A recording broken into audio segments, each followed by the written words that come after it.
अध्याय O51 पहली नज़र का प्यार। जूली स्टीवर्ट ने कहा, तुम पहले आंगन में मेरा इंतजार करो, मैं कपड़े बदल लेती हूँ। ठीक है। अर्नव येगर ने सिर हिलाया और कमरे से बाहर निकलकर छोटे से आंगन में पहुंच गए। कुछ देर इंतजार के बाद जूली स्टीवर्ट, जो अब चियोंगसम पहने हुए थी, हाथ में बैग लिए बाहर निकली। मुलन, चलो चलते हैं। इसके बाद अर्नव येगर और जूली स्टीवर्ट आंगन से निकलकर कॉफी हाउस के प्रवेश द्वार पर पहुंचे। प्रवेश द्वार पर एक नीली बेंटले मुलसेन खड़ी थी। सूट पहने एक महिला ड्राइवर प्रवेश द्वार पर इंतजार कर रही थी। कार में बैठने के बाद ड्राइवर ने कार स्टार्ट की और कॉफी हाउस से चला गया। रास्ते में लायनल येगर ने उत्सुकता से पूछा, सिस्टर बेटी, हम नीलामी के लिए कहाँ जा रहे हैं? जूली स्टीवर्ट ने जवाब दिया, क्लाउड अबो क्लब। ओह। अर्नव येगर ने सिर हिलाया और फिर पूछा, नीलामी में क्या क्या नीलाम किया जाएगा? आमतौर पर जेड और आभूषण, प्राचीन वस्तुएं और सुलेख और बहुमूल्य औषधीय सामग्री की नीलामी की जाएगी। मेरे पास नीलामी की सूची है, एक नज़र डालिए और देखिए कि आपको कुछ पसंद आता है या नहीं। जूली स्टीवर्ट ने बात की और फिर अपने बैग से एक नीलामी सूची निकाली और उसे अर्नव येगर को सौंप दिया। लायनल येगर ने कैटलॉग लिया और उसके पन्ने पलटने लगे। जैसा कि उम्मीद थी और जैसा कि जूली स्टीवर्ट ने कहा था, नीलामी के लिए रखी गई वस्तुएं ज्यादातर जेड और आभूषण, प्राचीन वस्तुएं और सुलेख और कुछ मूल्यवान औषधीय सामग्री थीं। अन्य वस्तुओं में अर्नव येगर की ज्यादा दिलचस्पी नहीं थी, लेकिन दो प्रकार की औषधीय सामग्रियों ने अर्नव का ध्यान आकर्षित किया। एक 200 साल पुराना जिनसेंग था और दूसरा जिनसेंग के आकार का बैंगनी रंग का पदार्थ था। इस बैंगनी रंग की सामग्री पर बैंगनी जिनसेंग का लेबल लगा हुआ था। हालांकि अर्नव को लगा कि यह बैंगनी जिनसेंग परिचित लग रहा है, मानो ये गैदरिंग स्पिरिट पिल, पर्पल ड्रैगन रूट को परिष्कृत करने के लिए आवश्यक अंतिम औषधीय सामग्री हो। बेशक, चूंकि उसने असली चीज नहीं देखी थी, इसलिए अर्नव को यकीन नहीं था और उसने पहले नीलामी पर एक नज़र डालने का फैसला किया। अगर यह वाकई पर्पल ड्रैगन रूट होता, तो वह निश्चित रूप से इसके लिए बोली लगाता। मुलन, क्या तुम्हें कुछ पसंद आया? जूली स्टीवर्ट ने पूछा। हाँ, अर्नव येगर ने सिर हिलाया। ये बहुत अच्छा है। जूली स्टीवर्ट ने हल्की सी मुस्कान के साथ कहा, जब आपको बाद में कुछ पसंद आए, तो बस मुझे बता देना और मैं उसके लिए बोली लगाने में आपकी मदद करूंगी। अर्नव येगर ने कहा, सिस्टर बेटी, आइए इस पर पहले से ही सहमति बना लें, आप केवल एक वस्तु के लिए बोली लगाने में मेरी मदद करेगी। मैं बाकी वस्तुओं के लिए खुद बोली लगा सकता हूँ। जूली स्टीवर्ट ने कहा, ऐसा कैसे हो सकता है? आपको जो भी पसंद हो, मैं उन सभी चीज़ों के लिए बोली लगाने में आपकी मदद करूंगा। लायनल येगर ने बेबसी से कहा, सिस्टर बेटी, अगर आप ऐसा करेगी, तो मैं इस नीलामी में शामिल होने की हिम्मत नहीं करूंगा। जूली स्टीवर्ट ने शरारती अंदाज में आंखें घुमाते हुए कहा, ठीक है, मैं सिर्फ एक ही चीज के लिए बोली लगाने में आपकी मदद करूंगी। आधे घंटे से अधिक समय बाद कार क्लाउड अबो क्लब पहुंची। प्रवेश द्वार पर पहले से ही काफी सारी लग्जरी कारें खड़ी थीं, इसलिए नीलामी में भाग लेने वाले लोग धनी और प्रतिष्ठित होने चाहिए। कार से उतरने के बाद अर्नव जूली स्टीवर्ट के पीछे पीछे क्लब हाउस में चले गए। चूंकि नीलामी अभी शुरू नहीं हुई थी, इसलिए सभी लोग क्लब हाउस के विश्राम क्षेत्र में आराम कर रहे थे। लायनल येगर और जूली स्टीवर्ट को भी बैठने के लिए जगह मिल गई। जूली स्टीवर्ट ने पूछा, मुलन, आजकल बेटी के साथ कैसा चल रहा है? अर्नव येगर ने जवाब दिया, काफी अच्छा। जूली स्टीवर्ट असहाय लग रही थी। मुझे नहीं पता पिताजी क्या सोच रहे थे, जो आप और बेटी की सगाई पर जोर दे रहे थे। हालांकि बेटी आपके द्वारा अपने दादाजी की जान बचाने के लिए आभारी है, फिर भी आपको स्वीकार करने में उसे कुछ समय लग सकता है। आखिरकार, बेटी का इससे पहले कभी कोई रिश्ता नहीं रहा है और वह भावनाओं को नहीं समझती है। प्यार को जबरदस्ती नहीं किया जा सकता। अगर आप दोनों सचमुच अंत तक साथ रह पाते हैं, तो यही सबसे अच्छा परिणाम होगा। मुझे पता है। अर्नव ने सिर हिलाया और कहा, तो मैं उसे मुझे पूरी तरह से स्वीकार करने के लिए समय दूंगा। बेशक, अगर वह भविष्य में भी मुझे स्वीकार करने से इनकार करती है, तो मैं सगाई तोड़ दूंगा। जूली ने अर्नव को ध्यान से देखते हुए पूछा, मुलन, मुझे वास्तव में जिज्ञासा है, आपने बेटी के साथ सगाई के लिए क्यों सहमति दी? क्या ये सिर्फ इसलिए है क्योंकि वह खूबसूरत है और स्टीवर्ट परिवार की युवा मालकिन है? जूली की निगाहों में देखते हुए अर्नव ने जवाब दिया, इन कारणों के अलावा कुछ और कारण भी हैं जिन्हें मैं अभी नहीं समझा सकता। बेटी को भविष्य में पता चल जाएगा। जैसे ही जूली कुछ बोलने वाली थी, अचानक एक दमदार और गहरी आवाज सुनाई दी। माफ कीजिए, सुंदरी, क्या हम एक दूसरे को जान सकते हैं? लायनल और जूली ने मुड़कर देखा तो लोगों का एक समूह उनकी ओर आ रहा था। आगे खड़ा व्यक्ति लंबा, आकर्षक युवक था जिसने काले रंग का कैजुअल सूट पहना हुआ था। आप कौन हैं? जूली ने संशयपूर्वक पूछा। युवक मुस्कुराया और बोला, सुंदर, मुझे अपना परिचय देने की अनुमति दें। मेरा नाम मैल्कम जॉर्डन है और मेरे पिता लॉयल मार्शल आर्ट्स जिम के हॉल मास्टर राल्फ जॉर्डन हैं। ये सुनकर अर्नव ने अपनी आंखें थोड़ी सिकोड़ लीं। अभी अभी उसे यह आभास हुआ था कि यह व्यक्ति मार्शल आर्ट के अंतिम चरण का कलाकार है। पता चला कि वह हॉल मास्टर का बेटा है।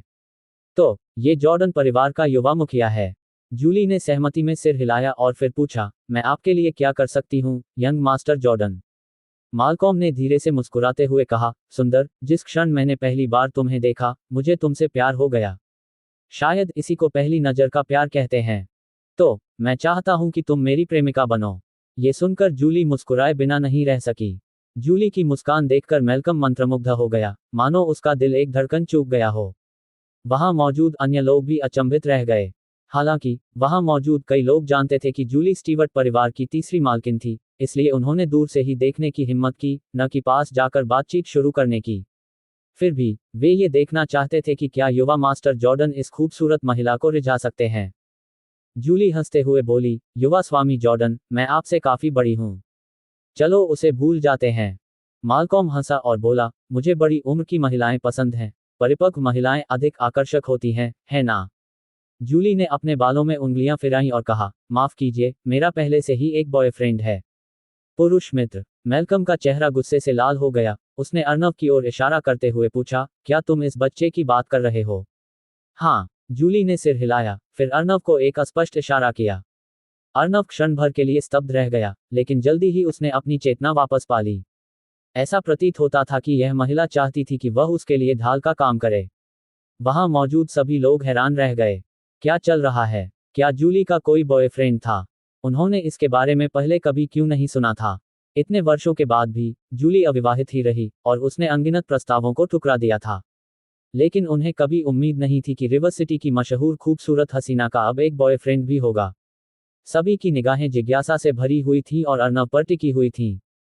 लेकिन जब उन्होंने अर्नव के साधारण कपड़े देखे, तो उन्होंने अपना सिर हिला दिया। क्या ये लड़का जूली का बॉयफ्रेंड है? ये तो बहुत ही साधारण है ना? युवा मास्टर जॉर्डन, मुझे माफ करना, लेकिन वह मेरी प्रेमिका है। अगर तुम्हें गर्लफ्रेंड चाहिए तो कहीं और देखो। अर्नव ने मैल्कम को एक मासूम, भोली सी मुस्कान दिखाई। मैल्कम ने अर्नव को गौर से देखा। उसके सस्ते काले सूती कपड़ों पर उसकी नजर पड़ी और उसकी आंखों में तिरस्कार की झलक दिखाई दी। 52 अध्याय 052 प्रेमी होने का नाटक करना। उसने आंखें सिकोड़कर पूछा, बच्चे, तुम्हारा नाम क्या है और तुम किस परिवार के छोटे मालिक से ताल्लुक रखते हो? अर्नव येगर ने उदासीनता से उत्तर दिया, मेरा नाम अर्नव येगर है और मैं कोई साधारण व्यक्ति नहीं हूं, बल्कि एक डॉक्टर हूं। चिकित्सक। मालकॉम जॉर्डन अचानक हंस पड़ा, बच्चे, मैंने तुम्हारी प्रेमिका पर अपनी नजरें जमा ली हैं। भविष्य में इस खूबसूरत चीज से दूर रहना। क्यों? अर्नव येगर ने अवाक भाव से मैल्कम जॉर्डन की ओर देखा और कहा, वह मेरी प्रेमिका है, मुझे उससे दूर क्यों रहना चाहिए? क्या आपको ही दूर नहीं रहना चाहिए? इससे पहले कि मैल्कम जॉर्डन कुछ बोल पाते, उनके बगल में खड़ी एक युवती ने ताना मारते हुए कहा, मैं कहती हूँ, लड़के, तुम्हारे पास मिस्टर के साथ प्रतिस्पर्धा करने की क्या योग्यता है? Jordan. Shri Jordan loyal martial arts gym का युवा हॉल मास्टर है, जो रिवर सिटी के 3 शीर्ष मार्शल आर्ट्स जिमों का प्रमुख है, और उसने कम उम्र में ही पूर्णता प्राप्त कर ली है। River city martial arts world की युवा पीढ़ी में डेमन हर्डमैन के अलावा मिस्टर हर्डमैन के मुकाबले का कोई नहीं है। जॉर्डन, यह आपके लिए सम्मान की बात है। जॉर्डन तुम्हारी गर्लफ्रेंड पर नजर गड़ाने वाला है। अगर आप समझदार हैं, तो जल्दी से यहाँ से निकल जाइए। और आप कौन है? इससे आपका क्या संबंध है? अर्नव येगर ने उस महिला की ओर एक नजर डाली। हालांकि वह महिला देखने में काफी अच्छी लग रही थी, लेकिन उसकी आंखों में दिख रहे अहंकार ने उसे बहुत दुखी कर दिया। उस युवती ने अपनी ठुड्डी ऊपर उठाए और घमंडी लहजे में कहा, बच्चे, अगर तुम जानना चाहते हो कि मैं कौन हूं, तो ध्यान से सुनो। मेरा नाम जेसिका चैपलिन है और मेरे पिता जेरी चैपलिन है, जो रिवर सिटी के 3 शीर्ष मार्शल आर्ट हॉलों में से एक, ट्रू मार्शल आर्ट्स जिम के हॉल मास्टर हैं। सेरेना, उसे इतनी सारी बातें बताने की क्या जरूरत है? वह तो बस एक छोटा सा डॉक्टर है जिसे मार्शल आर्ट की दुनिया की समझ नहीं है। मालकॉम जॉर्डन मुस्कुराया और हाथ हिलाया, फिर अर्नव येगर की ओर मुड़कर बोला, बच्चे, इस खूबसूरत चीज को छोड़ने के लिए तुम कितने पैसे चाहते हो? बच्चे, जल्दी से एक रकम बताओ, मेरे बड़े भाई जॉर्डन के पास पैसों की कमी नहीं है। जेसिका चैपलिन भी एक आत्मसंतुष्ट भाव के साथ शामिल हुई। मालकॉम जॉर्डन और जेसिका चैपलिन को अर्नव येगर के लिए मुश्किलें खड़ी करते देख, जूली स्टीवर्ट चुप रहीं और अर्नव येगर को दिलचस्पी से देखती रहीं। शायद आपकी नज़र में भावनाओं को मूल्य के आधार पर मापा जा सकता है, लेकिन मेरी नज़र में भावनाएं अनमोल हैं। लायनल येगर ने गंभीरता से कहा, फिर जूली स्टीवर्ट की ओर मुड़कर स्नेहपूर्वक कहा, बेटी, क्या तुम्हें लगता है कि मैं सही हूं? जब वह बोल रहा था, अर्नव ने हाथ बढ़ाकर जूली का हाथ पकड़ लिया। जूली का शरीर अनजाने में कांपने लगा और उसने अवचेतन रूप से अर्नव के हाथ से खुद को छुड़ाने की कोशिश की। हालांकि, मौजूदा हालात को देखते हुए, जूली ने एक प्यारी सी मुस्कान के साथ सहयोग करते हुए कहा, मुलन, मुझे लगता है कि आप बिल्कुल सही हैं। लायनल और जूली को हाथ पकड़े और स्नेहपूर्ण भाव से देखते हुए देखकर मैल्कम जॉर्डन इतना क्रोधित हो गया कि उसके मुंह से धुआं निकलने लगा। माल्कॉम जॉर्डन ने अर्नव को घूरते हुए कहा, बच्चे, मैं तुम्हें एक आखिरी मौका दे रहा हूं, इस खूबसूरत लड़की से दूर रहो। मैं आपको सलाह देता हूं कि मेरी सहनशीलता की परीक्षा न लें, अन्यथा इसके परिणाम ऐसे होंगे जिन्हें आप सहन नहीं कर पाएंगे। क्या तुमने नहीं सुना, बच्चे? यहां से चले जाओ और यहां बदसूरत मत बनो। अगर आप वाकई मिस्टर को नाराज कर देते हैं, जॉर्डन, तुम्हें कोई नहीं बचा पाएगा। जेसिका चैपलिन ने भी अपनी बाहें मोड़ी और डांट लगाई। अगर मैं न जाऊं तो क्या होगा? दोनों की निगाहों का सामना करते हुए अर्नव येगर ने उदासीनता से पूछा। माल्कॉम जॉर्डन ने अर्नव को ठंडी निगाहों से घूरते हुए क्रूर स्वर में कहा, बच्चे, क्या तुम सचमुच मौत की तलाश में हो? तुम्हारे जैसे निकम्मे इंसान को तो मैं एक उंगली से ही कुचल सकता हूं। वास्तव में, लायनल येगर हंसते हुए बोले, मैं सचमुच देखना चाहूंगा कि तुम मुझे सिर्फ एक उंगली से कैसे कुचलोगे। धिक्कार है कुत्ते पर। माल्कॉम जॉर्डन तुरंत क्रोधित हो गया और कार्रवाई करने के लिए तैयार हो गया। एक युवती आगे आई। प्रिय अतिथिगण, नीलामी शुरू होने वाली है। कृपया दूसरी मंजिल पर जाएं। घोषणा सुनते ही विश्राम क्षेत्र में मौजूद सभी लोग खड़े हो गए और दूसरी मंजिल की ओर चल पड़े। माल्कॉम जॉर्डन ने उसका कॉलर खींचते हुए ठंडे स्वर में कहा, बच्चे, मैं तुम्हें अभी के लिए छोड़ रहा हूं, लेकिन नीलामी खत्म होने तक इंतजार करो। तुम क्षमा मांगोगे। बच्चे, तुमने श्रीमान को नाराज कर दिया है। जॉर्डन, तुम्हारे दिन गिने चुने हैं। जेसिका चैपलिन ने भी व्यंग्यात्मक टिप्पणी की। इसके बाद मैल्कम जॉर्डन और जेसिका चैपलिन उस जगह से निकलकर दूसरी मंजिल की ओर चले गए। जब मैल्कम जॉर्डन और जेसिका चैपलिन चले गए, तो जूली स्टीवर्ट ने कहा, मलेन, वे सब अब चले गए हैं, तुम कब तक मेरा फायदा उठाते रहोगे? अर्नव येगर ने उसका हाथ छोड़ा, मुस्कुराया और कहा, सिस्टर बेटी, तुमने ही तो मुझे अपना बॉयफ्रेंड कहा था। अगर मैं तुम्हारा बॉयफ्रेंड हूं, तो तुम्हारा हाथ पकड़ना कैसे फायदा उठाना माना जा सकता है? हम तो बस एक्टिंग कर रहे थे, इसे गंभीरता से मत लीजिए। जूली स्टीवर्ट ने चिड़चिड़ाते हुए कहा और फिर खड़ी हो गई। चलो चलते हैं, नीलामी शुरू होने वाली है। कुछ ही देर में अर्नव येगर जूली स्टीवर्ट के पीछे पीछे दूसरी मंजिल पर गए, एक सीट ढूंढी और बैठ गए। एक खूबसूरत और सक्षम दिखने वाली महिला नीलामी करता मंच पर आई और बोली, सुप्रभात, प्रिय अतिथियों और मित्रों। आप सभी को इस नीलामी में देखकर मुझे बहुत खुशी हो रही है। बोली लगाने के नियम पहले जैसे ही हैं, सबसे अधिक बोली लगाने वाला ही जीतेगा। आशा है कि आप सभी आज अपनी मनचाही वस्तुओं के लिए सफलतापूर्वक बोली लगा पाएंगे। बिना किसी देरी के, आइए नीलामी के लिए अपनी पहली वस्तु पेश करते हैं। सफेद चोंगसम पहने एक वेट्रेस ट्रे लेकर आई। जैसे ही महिला नीलामीकर्ता ने लाल कपड़ा उठाया, ट्रे पर हथेली के आकार का ड्रैगन पैटर्न वाला जेड पत्थर दिखाई दिया। जेड का ये टुकड़ा हेस्टन मटन फैट जेड से तराशा गया था, जिसमें एक नाजुक बनावट और एक नर्म, क्रिस्टल स्पष्ट चमक थी। दोनों तरफ जटिल नक्काशी की गई थी जिसमें 4 जुड़े हुए बादल के ड्रैगन कुंडली मारकर और घुमाते हुए दिखाई दे रहे थे, मानो वे बादलों के बीच तैर रहे हों। अर्नव येगर ने जेड की प्रबल आध्यात्मिक ऊर्जा को महसूस किया और सोचा कि अगर वह इसे प्राप्त कर ले और इस पर एक ताबीज रख दे, तो इसका उपयोग घर की सुरक्षा के लिए किया जा सकता है।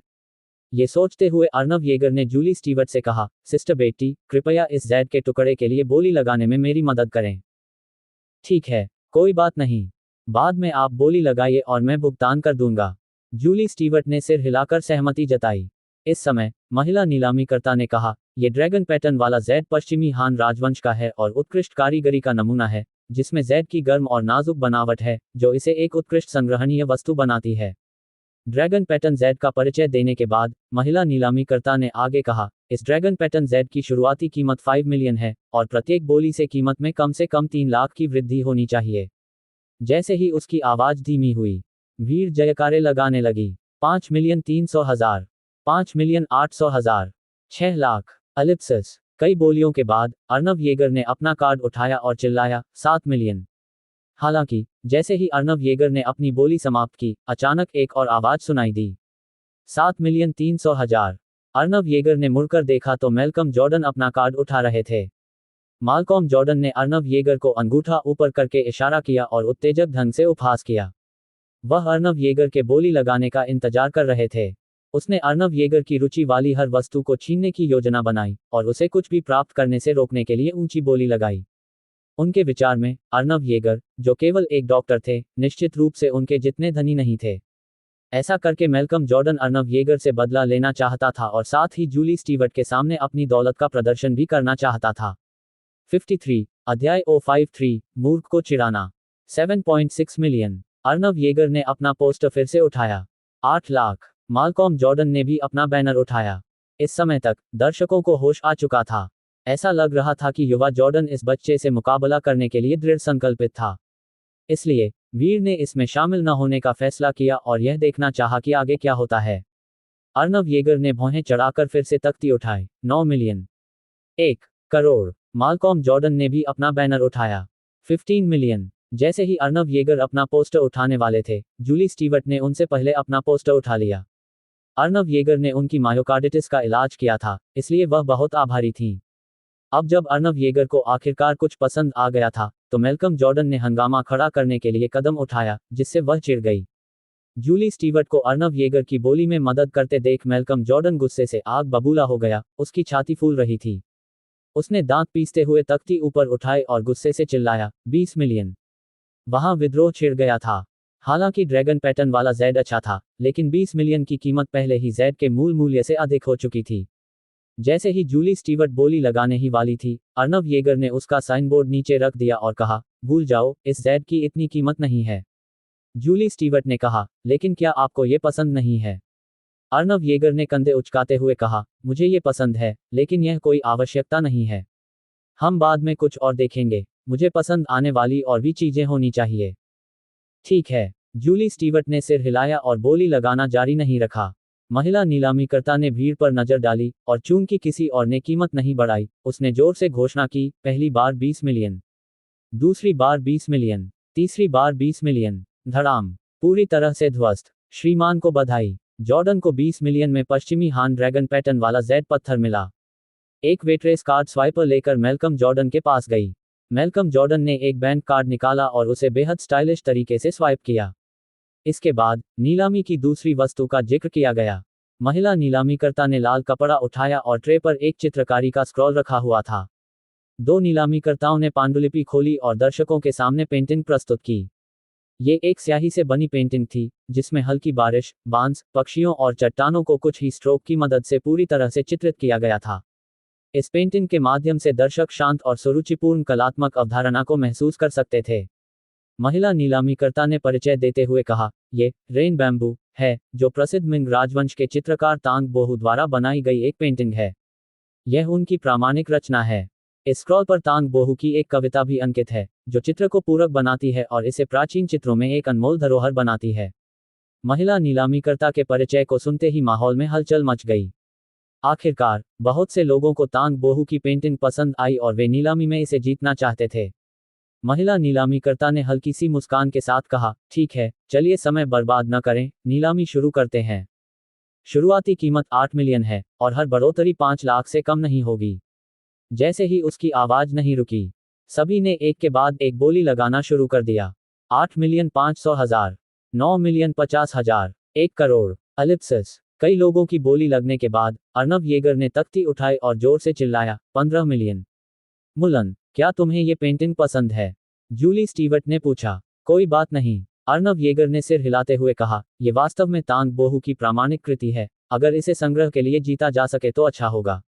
जूली स्टीवर्ट ने कहा, बहुत बढ़िया, अगर आपको ये पसंद है तो चलिए इसके लिए बोली लगाते हैं। 20 मिलियन। अर्नव के शब्द समाप्त होते ही मैल्कम जॉर्डन ने अपना बैनर उठा लिया। 25 मिलियन। अर्नव ने भौहें चढ़ाई और अपना साइनबोर्ड भी ऊपर उठा लिया। 30 मिलियन। माल्कॉम जॉर्डन ने भी घमंड से अपना बैनर उठाया। हरामी। जूली तुरंत क्रोधित हो गई।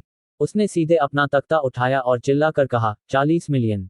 50 मिलियन। माल्कॉम जॉर्डन तुरंत खड़ा हो गया और जूली को घूरने लगा। जैसे ही जूली बोली लगाना जारी रखने वाली थी, अर्नव ने अपना सिर हिलाया और कहा, बहन बेटी, अब और बोली लगाने की कोई जरूरत नहीं है। इस पेंटिंग की अधिकतम कीमत 30 मिलियन है। अगर हम इसी तरह चलते रहे तो इसका कोई फायदा नहीं होगा। लेकिन क्या आपको ये पेंटिंग पसंद नहीं है? जूली ने भौहें चढ़ाते हुए कहा, इसके अलावा ये लड़का मैल्कम स्पष्ट रूप से तुम्हारे लिए ही यहाँ आया है। हम कमजोरी नहीं दिखा सकते। चिंता मत करो, तुम्हारी बहन के पास पैसे हैं। अर्नव मुस्कुराए बिना नहीं रह सका। सिस्टर बेटी, मुझे पता है कि आपके पास पैसा है, लेकिन इसका मतलब यह नहीं है कि आपको इसे इस तरह खर्च करना होगा। अगर यह आदमी बेवकूफ बनना चाहता है तो उसे बनने दो। जूली ने अपनी आंखें सिकोड़कर कहा, मुलन, ये तुम्हारे जैसा व्यवहार नहीं है। जहां तक मुझे पता है, आप ऐसे व्यक्ति नहीं हैं जो अपना स्वाभिमान त्याग दें। तुमने सगाई की पार्टी में मेगन जॉर्डन की पिटाई की, जबकि तुम जानते थे कि वह कौन है। अर्नव ने शरारती मुस्कान के साथ कहा, किसने कहा कि मैं अपना स्वाभिमान निगल रहा हूं? श्रीमान के बाद से जॉर्डन खेलना चाहता है, तो चलिए धीरे धीरे उसका साथ देते हैं। आपका क्या मतलब है? जूली असमंजस में दिख रही थी, उसे समझ नहीं आ रहा था कि अर्नव क्या करने वाला है। अर्नव मुस्कुराया, बस देखते रहिए। क्या अभी और बोली लगनी बाकी है? इसी क्षण महिला नीलामीकर्ता ने जोर से पूछा। दर्शकों में से किसी और ने बोली नहीं लगाई। आखिरकार घटनास्थल पर मौजूद कई लोग प्राचीन वस्तुओं और सुलेख को समझते थे और जानते थे कि पेंटिंग की कीमत 50 मिलियन नहीं थी। ये देखकर कि कोई और बोली नहीं लगा रहा था, नीलामीकर्ता ने हथौड़ा चलाना शुरू कर दिया। पहली बार 50 मिलियन, दूसरी बार 50 मिलियन, तीसरी बार 50 मिलियन। टकराना पूरी तरह से ध्वस्त। श्रीमान को बधाई। जॉर्डन को एक और खजाना, रेन बैम्बू, जीतने के लिए बधाई। पीओएस मशीन वाली वेट्रेस फिर से मैल्कम जॉर्डन के पास गई। मालकॉम ने अपना कार्ड स्वाइप करने के बाद अर्नव की ओर देखा और जोर से कहा, कुछ लोगों को तो मैं यही सलाह देता हूं कि वे यहां से चले जाएं। अगर आपके पास पैसे नहीं हैं, तो नीलामी में मत आइए। यह आलीशान जगह किसी भी आवारा बिल्ली या कुत्ते के आने के लिए नहीं है। वहां मौजूद सभी लोग स्वाभाविक रूप से जानते थे कि मैल्कम जॉर्डन किसका जिक्र कर रहे थे। हालांकि उन्होंने कुछ नहीं कहा और बस शो देखते रहे। अर्नव ने कोई प्रतिक्रिया नहीं दी, क्योंकि वह ऐसे मूर्ख युवा मालिक के साथ उलझना नहीं चाहता था। कुछ ही देर में नीलामी फिर से शुरू हो गई। इसके बाद अर्नव कभी कभी बोली लगाता है, और हर बार जब अर्नव बोली लगाता, तो मैल्कम जॉर्डन तुरंत आगे आकर उससे भी अधिक कीमत की बोली लगाकर नीलामी जीत लेता। धीरे धीरे जूली को भी एहसास हुआ कि अर्नव जानबूझकर ऐसा कर रहा था। उसका लक्ष्य मैल्कम जॉर्डन को एक बड़े खर्चीले व्यक्ति की तरह व्यवहार करने के लिए मजबूर करना था, जो नीलामी की वस्तुओं के वास्तविक मूल्य से कई गुना अधिक भुगतान करता है। क्या ये किसी मूर्ख के साथ खेलना नहीं था? कुछ अनिश्चित समय के बाद वेट्रेस एक और नीलामी की वस्तु लेकर आई। जब महिला नीलामीकर्ता ने लाल कपड़ा उठाया, तो ट्रे पर एक लाल लकड़ी का बक्सा रखा हुआ था। जैसे ही लाल लकड़ी का बक्सा खुला, दर्शक दंग रह गए। उन्होंने डिब्बे के अंदर आधी बांह की लंबाई की, मुड़ी हुई और मुरझाई हुई बैंगनी रंग की पेड़ की शाखा देखी। दर्शकों के दृष्टिकोण से यह महज एक टूटी हुई पेड़ की शाखा थी। इसके बैंगनी रंग के अलावा इसमें और कुछ खास नहीं था। ये क्या बदतमीजी है? क्या आप वाकई इस तरह की चीजों की नीलामी कर सकते हैं? मेरा कहना है, क्या क्लाउड अबो क्लब पैसे के लिए पागल है? टूटी हुई पेड़ की शाखा उठाकर उसे पैसे के लिए बेचने की कोशिश करना। तुम्हें ये चीज जल्दी बदलनी होगी। इस टूटी हुई चीज को क्लाउड अबो क्लब की प्रतिष्ठा खराब न करने दो। भीड़ ने अपनी असंतोष व्यक्त किया। हालांकि जब अर्नव ने टूटी हुई पेड़ की शाखा देखी, तो उसकी आंखें थोड़ी सिकुड़ गईं और वह उत्साहित हो गया। 54 अध्याय 054 एक टूटी हुई पेड़ की शाखा। शायद दूसरे लोग यह नहीं बता पाए होंगे कि ये क्या चीज है, लेकिन अर्नव येगर इसे कैसे नहीं पहचान पाए। ये टूटी हुई शाखा और कुछ नहीं बल्कि वह आखिरी सामग्री थी जिसकी उसे तलाश थी, बैंगनी ड्रैगन रूट। इसलिए उसे इसे हर कीमत पर हासिल करना होगा। जैसे ही उसे यह मिल जाता है, वह गैदरिंग स्पिरिट पिल को परिष्कृत करना शुरू कर सकता है। बेशक, हालांकि वह उत्साहित था, उसके चेहरे के भाव में कोई बदलाव नहीं आया। सबसे अच्छा यही होगा कि कोई भी इस पर बोली न लगाए, ताकि उसे पर्पल ड्रैगन रूट सबसे कम कीमत पर मिल सके। इस समय तो महिला नीलामीकर्ता भी दुविधा में प्रतीत हो रही थी, लेकिन फिर भी उन्होंने अटपटे ढंग से समझाया, देवियों और सज्जनों, कृपया धैर्य रखें और मेरी बात सुनें। ये वस्तु कोई शाखा नहीं है, बल्कि यह बैंगनी जिनसेंग है जिसे पश्चिमी क्षेत्र के एक किसान ने स्वर्गीय पर्वत की तलहटी से खोदा है, जो साधारण जिनसेंग के काफी समान है। हालांकि यह बैंगनी जिनसेंग देखने में साधारण लगता है, लेकिन विशेषज्ञों ने पाया है कि इसका औषधीय महत्व बहुत अधिक है, और इसका कम से कम 50 साल का इतिहास है।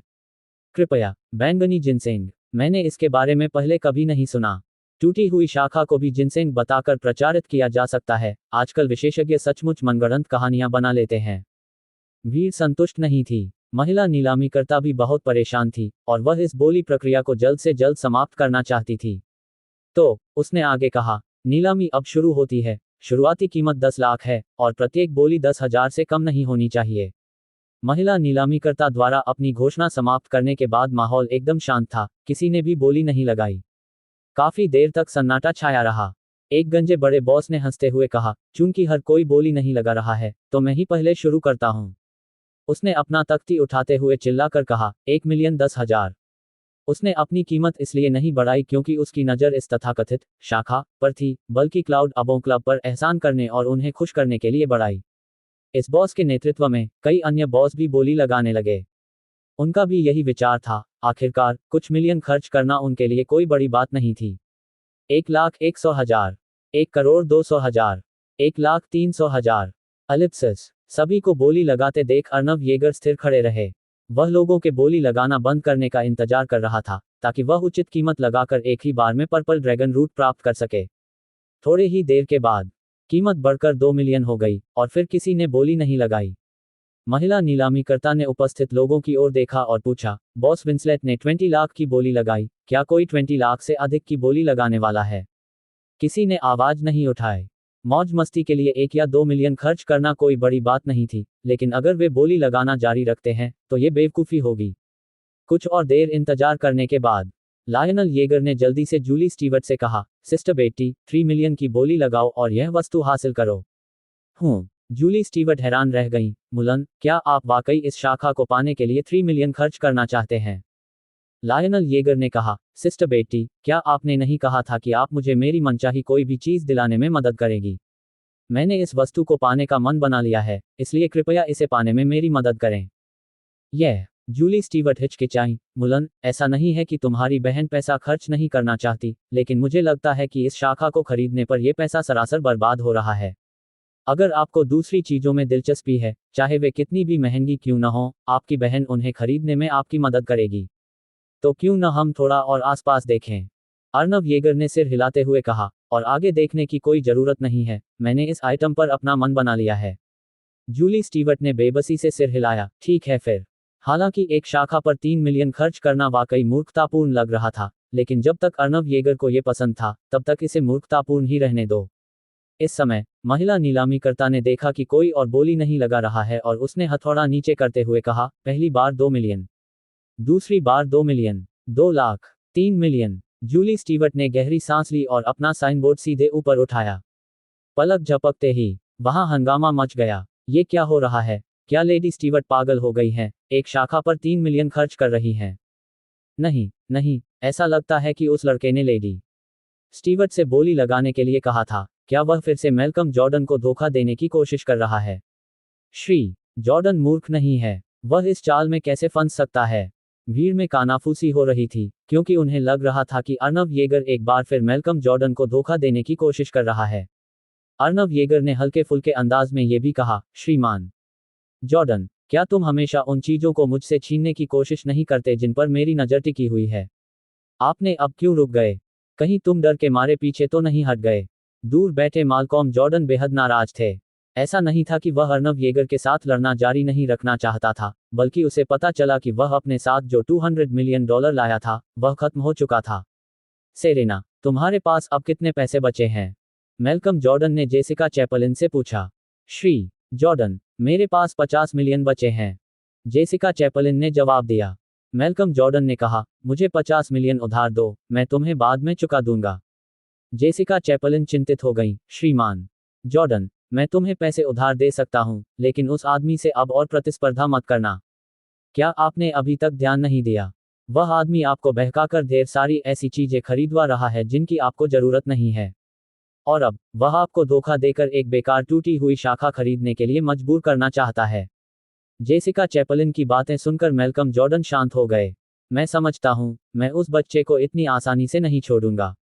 माल्कॉम जॉर्डन ने अर्नव येगर को गुस्से से घूरा, फिर गहरी सांस ली और कहा, मैं इस बार 200 साल पुराने जिनसेन के लिए यहाँ आया हूँ। लेकिन अब मेरे पास पैसे नहीं हैं, इसलिए मुझे 50 मिलियन उधार दे दो। ठीक है, जेसिका चैपलिन ने सहमति में सिर हिलाया। इसके बाद मैल्कम जॉर्डन ने अपने अन्य अनुयायियों से कुछ और पैसे उधार लिए, जिससे कुल राशि 100 मिलियन हो गई। इसी समय अर्नव येगर की आवाज फिर सुनाई दी, श्रीमान जॉर्डन, क्या तुम बोली लगाओगे या नहीं? अगर आप अभी बोली नहीं लगाएंगे तो ये वस्तु मेरी हो जाएगी। मालकॉम जॉर्डन ने अर्नव येगर को घूरते हुए कहा, बच्चे, क्या तुम्हें सच में लगता है कि मैं मूर्ख हूं? क्या तुम मुझे फिर से धोखा देना चाहते हो? टूटी हुई शाखा, अगर आप चाहें तो आप इसे ले सकते हैं। श्रीमान के बाद से, अगर जॉर्डन ऐसा कहता है तो मैं सम्मानपूर्वक आपके निर्देशों का पालन करूंगा। लायनल येगर ने खुशी से हंसते हुए महिला नीलामीकर्ता से कहा, सुंदर वस्तु, अब जब कोई बोली नहीं लगा रहा है तो बस इसे नीलाम कर दो। महिला नीलामीकर्ता ने देखा कि कोई और बोली नहीं लगा रहा है, इसलिए उसने सीधे हथौड़ा मारना शुरू कर दिया। पहली बार 3 मिलियन, दूसरी बार 3 मिलियन, तीसरी बार 3 मिलियन। धड़ाम, बिक गया। लेडी स्टीवर्ट को बैंगनी जिनसेंग प्राप्त करने के लिए हार्दिक बधाई। एक वेट्रेस पर्पल जिनसेंग लेकर आई और दूसरी वेट्रेस पीओएस मशीन लेकर आई। जूली स्टीवर्ट ने अपने बैग से एक बैंक कार्ड निकाला और उसे सीधे स्वाइप कर दिया। अर्नव येगर ने बैंगनी जिनसेंग ली, उनके होंठों के कोने ऊपर की ओर मुड़ गए और उनका दिल खुशी से भर गया। अंततः गैदरिंग स्पिरिट पिल को परिष्कृत करने के लिए सभी सामग्रियां एकत्र कर ली गईं। माल्कम जॉर्डन ने उपहास उड़ाते हुए कहा, तुमने एक टूटी हुई शाखा खरीदी है और तुम इस पर बहुत खुश हो। तुम सचमुच एक गंवार हो जिसने कभी दुनिया नहीं देखी। बिल्कुल, जेसिका चैपलिन ने भी टिप्पणी करते हुए कहा, आपने एक शाखा पर 3 मिलियन खर्च कर दिए, क्या आपसे ज्यादा बेवकूफ कोई और है? वहां मौजूद सभी लोगों ने सिर हिलाया, ये सोचते हुए कि अर्नव येगर बेहद मूर्ख था। 55 अध्याय 055 अनमोल खजाना। मालकॉम जॉर्डन और जेसिका चैपलिन ने चाहे कुछ भी कहा हो, अर्नव येगर अप्रभावित रहे, उनका चेहरा शांत था। हालांकि जेसिका चैपलिन का इरादा जाहिर तौर पर अर्नव येगर को इतनी आसानी से बरी करने का नहीं था। उसने आगे कहा, सबसे महत्वपूर्ण बात यह है कि आप एक महिला को अपने लिए मात्र 3 मिलियन का भुगतान करने दे रहे हैं, आप इससे बड़ा मुफ्तखोर और क्या हो सकते हैं? जूली स्टीवर्ट ने ठंडे लहजे में जवाब दिया, वह मेरा बॉयफ्रेंड है। मैं उस पर पैसे खर्च करना चाहता हूं, इसमें आपकी क्या समस्या है? जेसिका चैपलिन ने आत्मसमर्पण करते हुए हाथ ऊपर उठाए और कहा, अगर आप इस खूबसूरत लड़के पर पैसा खर्च करने को तैयार हैं तो ये मेरा मामला नहीं है। लेकिन जिसकी भी आंखें होंगी वह देख लेगा कि यह सुंदर लड़का आपको धोखा दे रहा है। तुम तो मूर्ख हो जो उसके लिए एक सूखी शाखा पर बोली लगाने के लिए 3 मिलियन खर्च करने को तैयार हो। तुम दोनों बिल्कुल मूर्ख लग रहे हो। उनकी बातें सुनकर दर्शक दीर्घा में बैठे सभी लोग जोर से हंस पड़े। विशेष रूप से मैल्कम जॉर्डन की हंसी असाधारण रूप से तेज थी। अभी कुछ देर पहले ही अर्नव येगर ने उसे बुरी तरह से धोखा दिया था और उसे गुमराह किया था, अब आखिरकार उसे बदला लेने का मौका मिल गया था। भीड़ की हंसी सुनकर जूली स्टीवर्ट गुस्से से मुठियां भींच गईं, फिर भी वह पूरी तरह से असहाय थी। आखिरकार उसने अर्नव येगर के लिए एक सूखी शाखा पर बोली लगाने के लिए 3 मिलियन खर्च किए थे, ये एक निर्विवाद तथ्य था।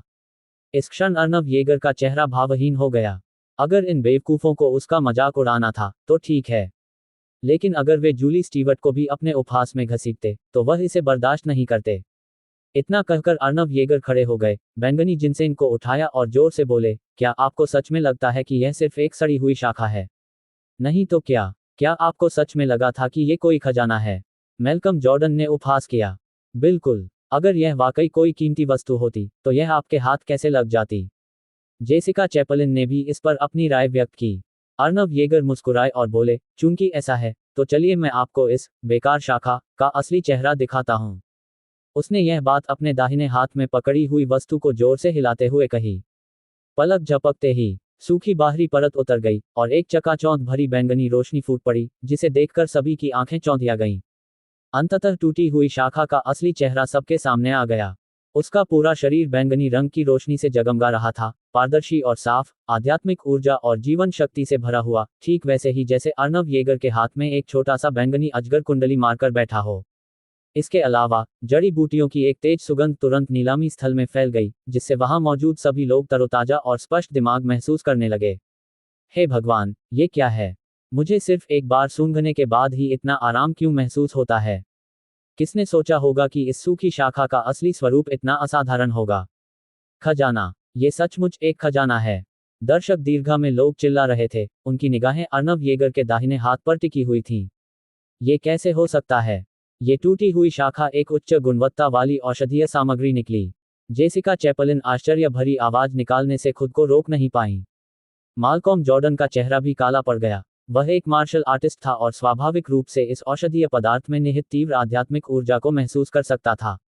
यह निस्संदेह खेती के लिए एक उत्कृष्ट औषधीय सामग्री थी, और इसका औषधीय मूल्य 200 साल पुराने जिनसेंग की तुलना में अनगिनत गुना अधिक था, जिसकी वह आज बोली लगाना चाहता था। अर्नव येगर के बगल में बैठी जूली स्टीवर्ट भी स्तब्ध रह गईं। उसे कभी उम्मीद नहीं थी कि टूटी हुई शाखा इतनी बड़ी दौलत साबित होगी। लायनल, यह आखिर है क्या? क्या ये बहुत कीमती है? जूली स्टीवर्ट ने जल्दी से पूछा। सबकी निगाहें अर्नव येगर पर टिकी थीं। अर्नव येगर मुस्कुराए और बोले, इस औषधीय पदार्थ का असली नाम पर्पल ड्रैगन रूट है, जो एक उच्च श्रेणी का औषधीय पदार्थ है। केवल बैंगनी ड्रैगन रूट का सेवन करके ही आप अपने शरीर को मजबूत बना सकते हैं, अपनी नींव को सुदृढ़ कर सकते हैं और अपने जीवन को 10 साल तक बढ़ा सकते हैं। उसके शब्द पूरे होने से पहले ही पूरा दर्शक वर्ग हंगामा मचा रहा था। 10 साल और जीना, एक औषधीय जड़ी बूटी जो किसी व्यक्ति की आयु को 10 वर्ष तक बढ़ा सकती है, वह वास्तव में एक अनमोल खजाना है। युवक, क्या तुम मुझे यह औषधीय जड़ी बूटी बेच सकते हो? मैं 30 मिलियन देने को तैयार हूं। एक अधेड़ उम्र के व्यवसायी ने अर्नव येगर को बड़ी उम्मीद भरी निगाहों से देखा। युवक, मैं तुम्हें 50 मिलियन देता हूं, मुझे ये औषधीय जड़ी बूटी बेच दो। एक व्यवसायी ने, जिसके बाल पीछे की ओर कंघी किए हुए अंडरकट स्टाइल में कटे हुए थे, उत्साह से कहा। मैं 100 मिलियन की पेशकश करता हूं। 200 मिलियन, 300 करोड़। एलिप्सिस। अचानक ही पूरा माहौल अफरा तफरी में बदल गया। पर्पल ड्रैगन रूट की कीमत तेजी से बढ़ी और 10 अरब तक पहुंच गई, और अभी भी इसके रुकने के कोई संकेत नहीं दिख रहे हैं। इन धनी व्यक्तियों के लिए जीवन को लंबा करने से ज्यादा पागलपन वाली कोई बात ही नहीं है। आखिरकार वे कितना भी पैसा कमा लें, उन्हें उसे खर्च करने के लिए जीवन की आवश्यकता तो होती ही है। पर्पल ड्रैगन रूट के मूल्य में लगातार वृद्धि के साथ जूली स्टीवर्ट पूरी तरह से स्तब्ध रह गई। इसलिए इसमें कोई आश्चर्य नहीं कि अर्नव ने जोर देकर कहा कि वह इस जड़ी बूटी के लिए बोली लगाए और इसे जीत ले। ये बहुत ही अनमोल था। उन्होंने जो चीज 3 मिलियन में खरीदी थी, उसकी कीमत अब कई गुना बढ़ गई है। माल्कॉम जॉर्डन और जेसिका चैपलिन भी स्तब्ध रह गए। हालांकि उन्हें ये पता चल गया था कि यह जड़ी बूटी कीमती है, लेकिन उन्होंने कभी कल्पना नहीं की थी कि यह इतनी कीमती होगी। धिक्कार है कुत्ते पर, मैल्कम जॉर्डन ने जेसिका चैपलिन पर चिल्लाते हुए कहा। अगर तुमने मुझे रोका न होता, तो ये जड़ी बूटी मेरी हो सकती थी। जेसिका चैपलिन ने दुखी भाव से जवाब दिया, श्रीमान जॉर्डन, क्या तुम्हें भी नहीं लगा था कि यह सिर्फ एक सूखी टहनी है? माल्कॉम जॉर्डन अचानक अवाक रह गया।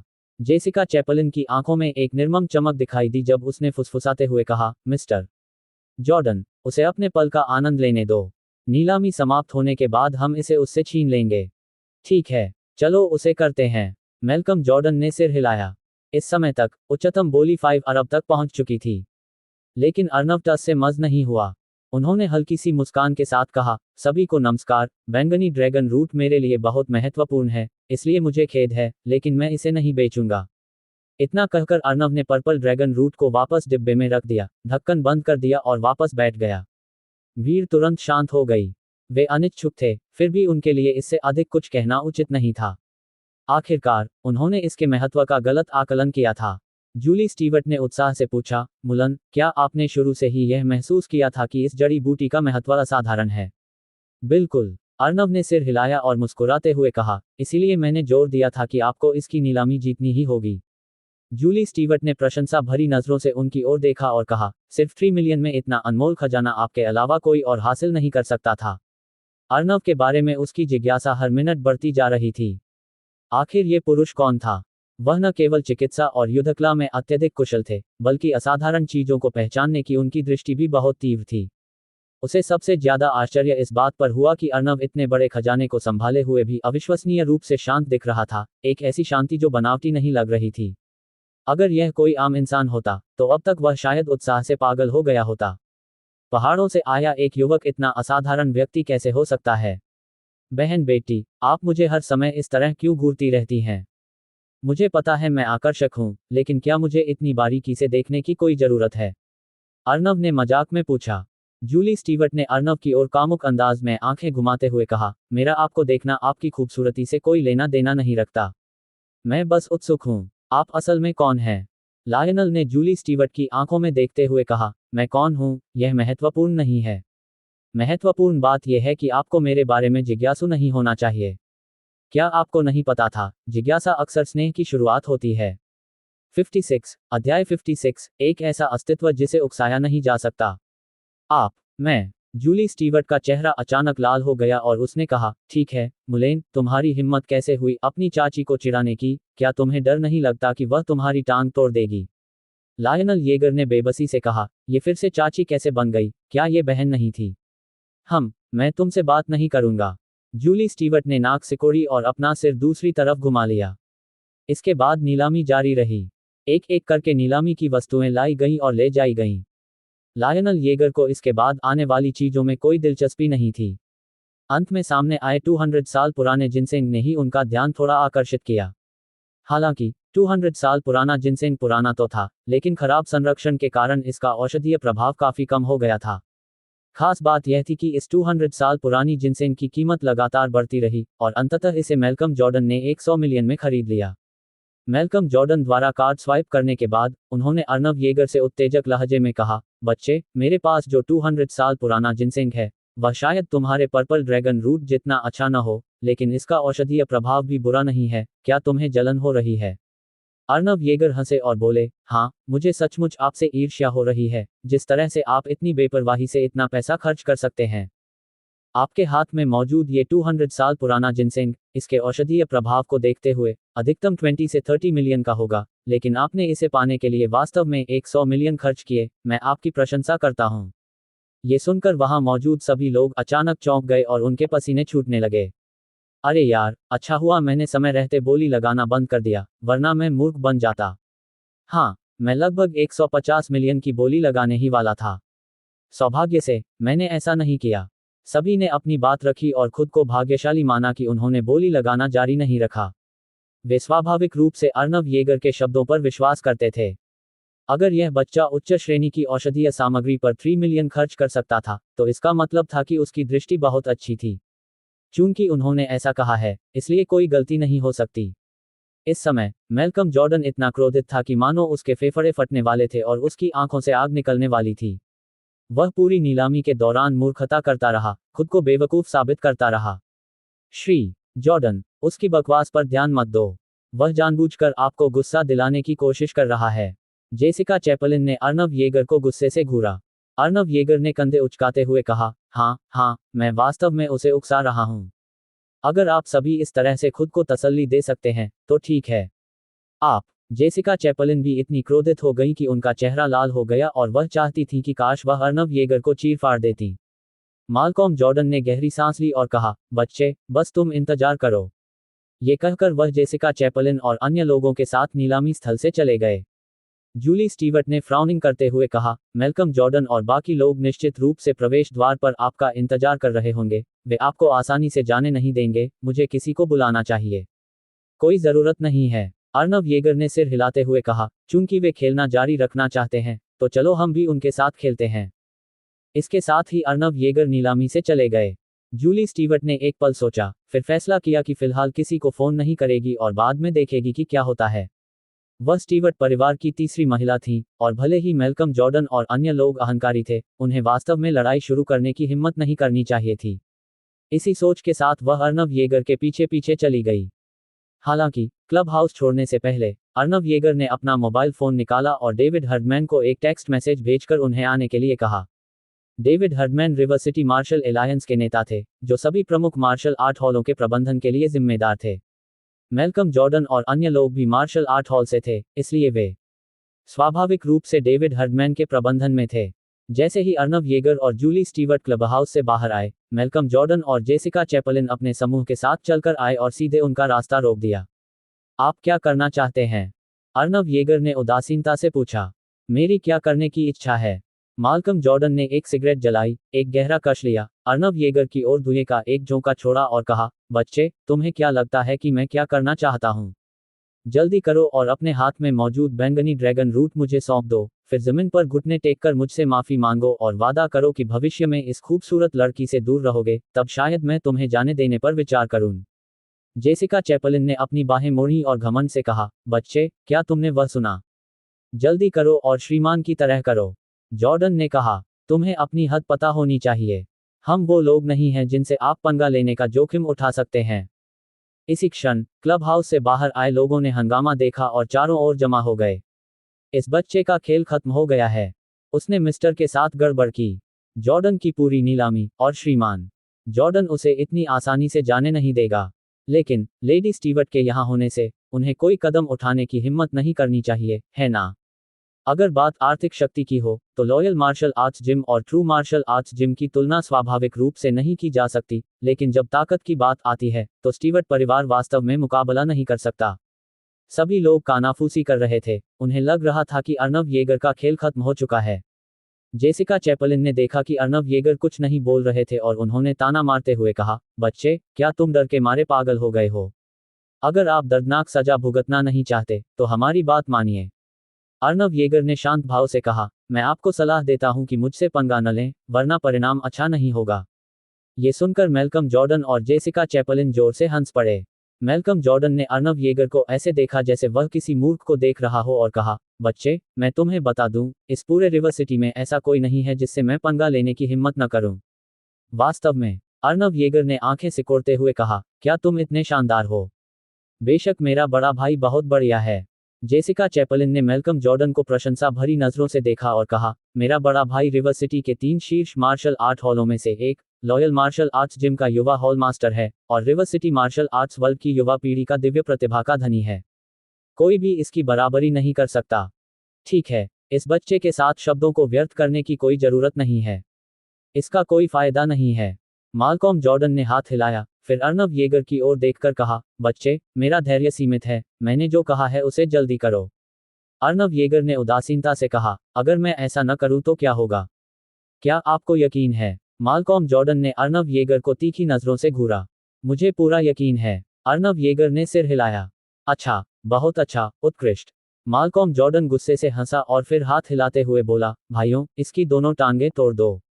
आदेश मिलते ही उसके पीछे स्थित मार्शल आर्ट हॉल के कई शिष्य हरकत करने के लिए तैयार हो गए। पकड़ना। जूली स्टीवर्ट आगे बढ़ी और गंभीरता से बोली, मैं स्टीवर्ट परिवार की सदस्य हूं। अगर तुमने उसे नुकसान पहुंचाने की हिम्मत की तो तुम हमें अपना दुश्मन बना लोगे। मैल्कम जॉर्डन ने उपहासपूर्वक कहा, सुंदरी, मुझे पता है कि तुम स्टीवर्ट परिवार से हो, लेकिन क्या तुम्हारा परिवार हमारे लॉयल मार्शल आर्ट्स जिम का दुश्मन बनने की हिम्मत करेगा?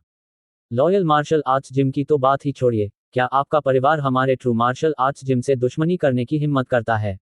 जेसिका चैपलिन ने भी घमंडी लहजे में यही बात दोहराई। तुम लोग। जूली स्टीवर्ट हिचकिचाए, उसे समझ नहीं आ रहा था कि आगे क्या करना है।